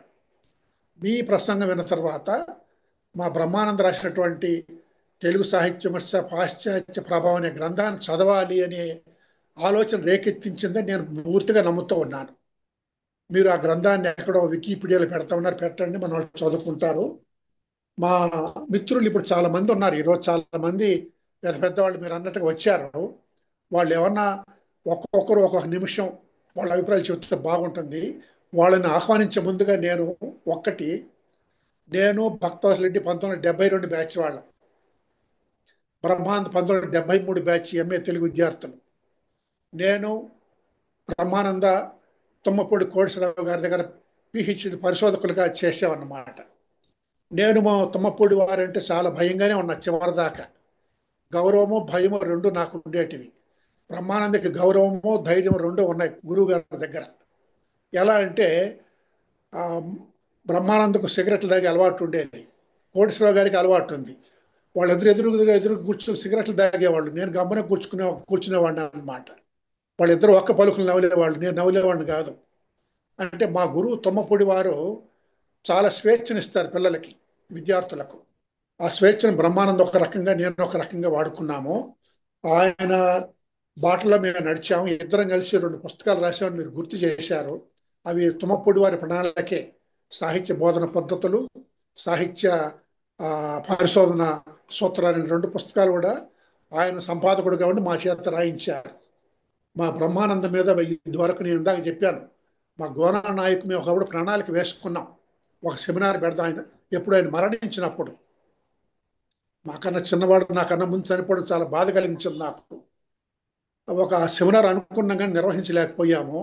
బహుశా మీ ప్రసంగము మా గోనా నాయకుని ప్రేరేపిస్తుంది అనుకుంటున్నాను ఇప్పుడు. ఈ మీదట్లయినా కానీ నేను తెలుగు శాఖ వాళ్ళకి చెప్పాను, మరణించిన అధ్యాపకుల మీద ఒక సెమినార్ పెట్టుకుంటే కానీ ఎవడు పడుచుకోలేదు.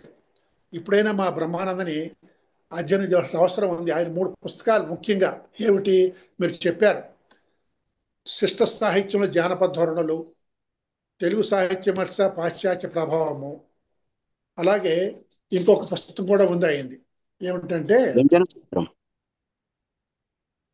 వ్యంజన సూత్రం వ్యంజన సూత్రం ఆయన పరిశోధన గ్రంథం అనుకోండి. అది కాకుండా ఇంకో తెలుగు సాహితీకి నన్నయ్య వరవడి, సాహిత్య నన్నయ్య వరవడి, ఈ 3 పుస్తకాలు కూడా చాలా గొప్ప పుస్తకాలు. వీటితో పాటు ఆయన బహుదూరపు బాటసారి అని మన ఘంటసాల గారి మీద వ్యాసం. ఆయన గొప్ప గాయకుడు బ్రహ్మానంద. ఇప్పుడు మనం యూట్యూబ్లో వింటుంటాం, డిఏ మిత్ర అని ఒక అబ్బాయి. అబ్బాయి అంటే పెద్దవాడు, బట్టతలు వచ్చేసింది అనుకోండి. ఆయన శ్రీకృష్ణదేవరాయ విశ్వవిద్యాలయంలో ఫిజిక్స్ చదివాడు.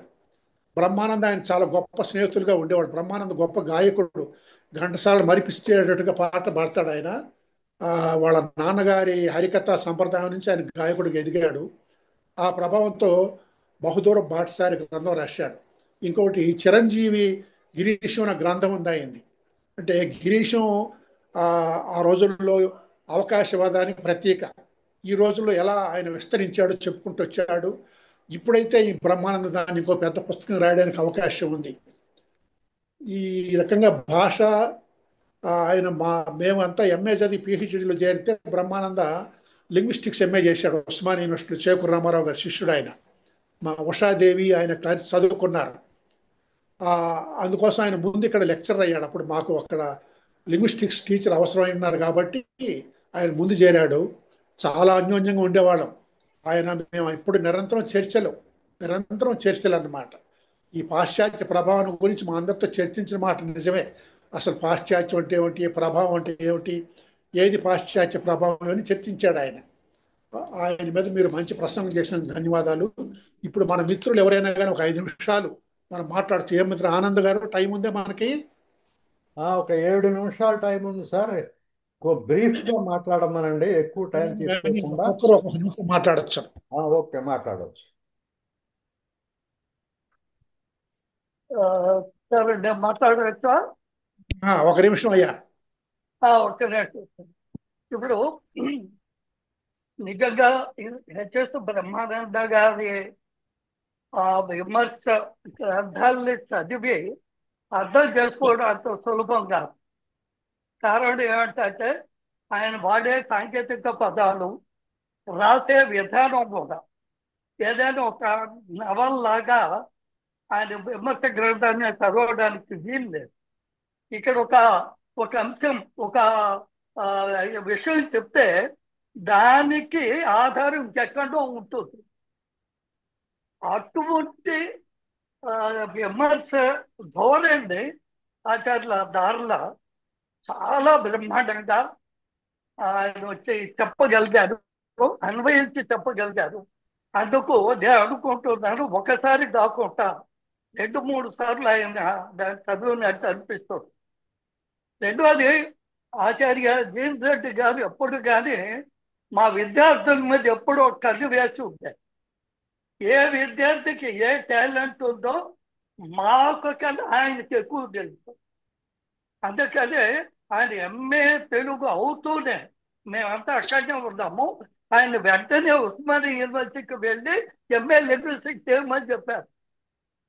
ఎందుకంటే ఆయనకి భారతీయ అలంకారిక శాస్త్రం మీద అప్పటికే ఒక సాధికారత ఉంది.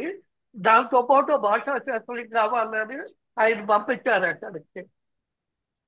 అందుకని ఆయన మనకు లేదు, చాలా బ్రహ్మానందం యొక్క మనస్సుని దారుల గారు చాలా బాగా పట్టించారు. అందువల్ల వారికి ముందుగా వచ్చి అభినందనలు చెప్తున్నాను.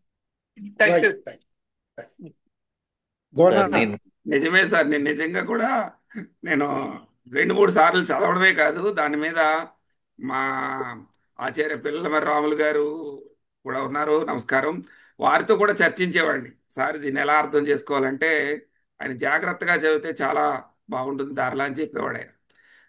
కాబట్టి నేను నిజంగా కూడా చాలా సార్లు చదివానండి ఆ పుస్తకం. ధన్యవాదాలు సార్ మీ ప్రోత్సాహకరమైనటువంటి వాక్యాలకి. Right right. మీరు చివరిలో మీరు మా ప్రతి అభిప్రాయానికి మీరు స్పందించకండి, టైం లేదు. Okay sir, okay sir. Reddipareddy గారు.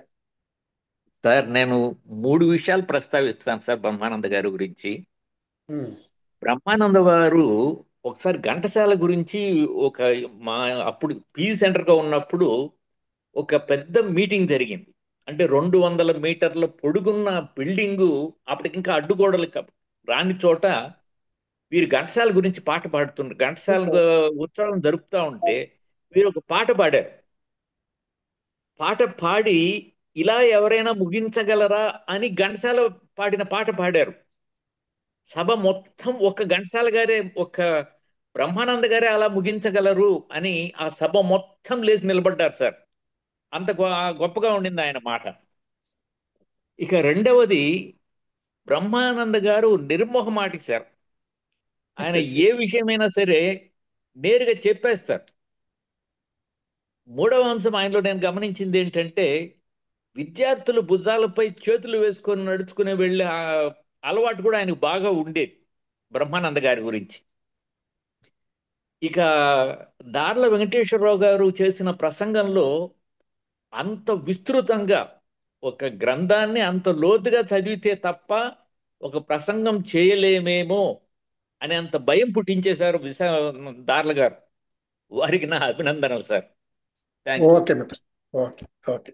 గోనా నాయక్ ఉన్నాడా? ఉషాదేవి గారు ఉన్నారా? ఉన్నానండి, మాట్లాడొచ్చా? ఒక నిమిషం అమ్మా. మాట్లాడొచ్చా అండి? నా వీడియో బ్లాక్ లో ఉంది, మాట్లాడతాను నేను. మీరు చెప్పినట్టుగా బ్రహ్మానంద నేను కలిసి ఎంఏ లింగ్విస్టిక్స్ చదువుకున్నాము. మేమందరం ఒక గ్రూప్ గా ఉండేవాళ్ళం. అసలు మా భాషా శాస్త్ర శాఖలోనే ఆ వాతావరణం భిన్నం. అందుకనే బహుశా ఆయన తుమ్మపూడి గారితో కలిసి కూర్చొని సిగరెట్ తాగారేమో. ఎందుకంటే అమెరికా నుంచి వచ్చిన రామారావు గారు, లక్ష్మీబాయి గారు, మేమంతా కలిసి టీలు తాగడానికి వెళ్ళి చర్చలు చేసుకోవడం. కృష్ణమూర్తి గారు ఎంత అభిమానించేవారంటే బ్రహ్మానందని, ఆయనకు మా సెమినార్ లైబ్రరీ తాళాలు ఇచ్చేశారు. రాత్రుళ్ళు వెళ్ళి హాస్టల్లో ఉండకుండా రాత్రుళ్ళు వెళ్ళి అక్కడ చదువుకునేవాడు అనమాట.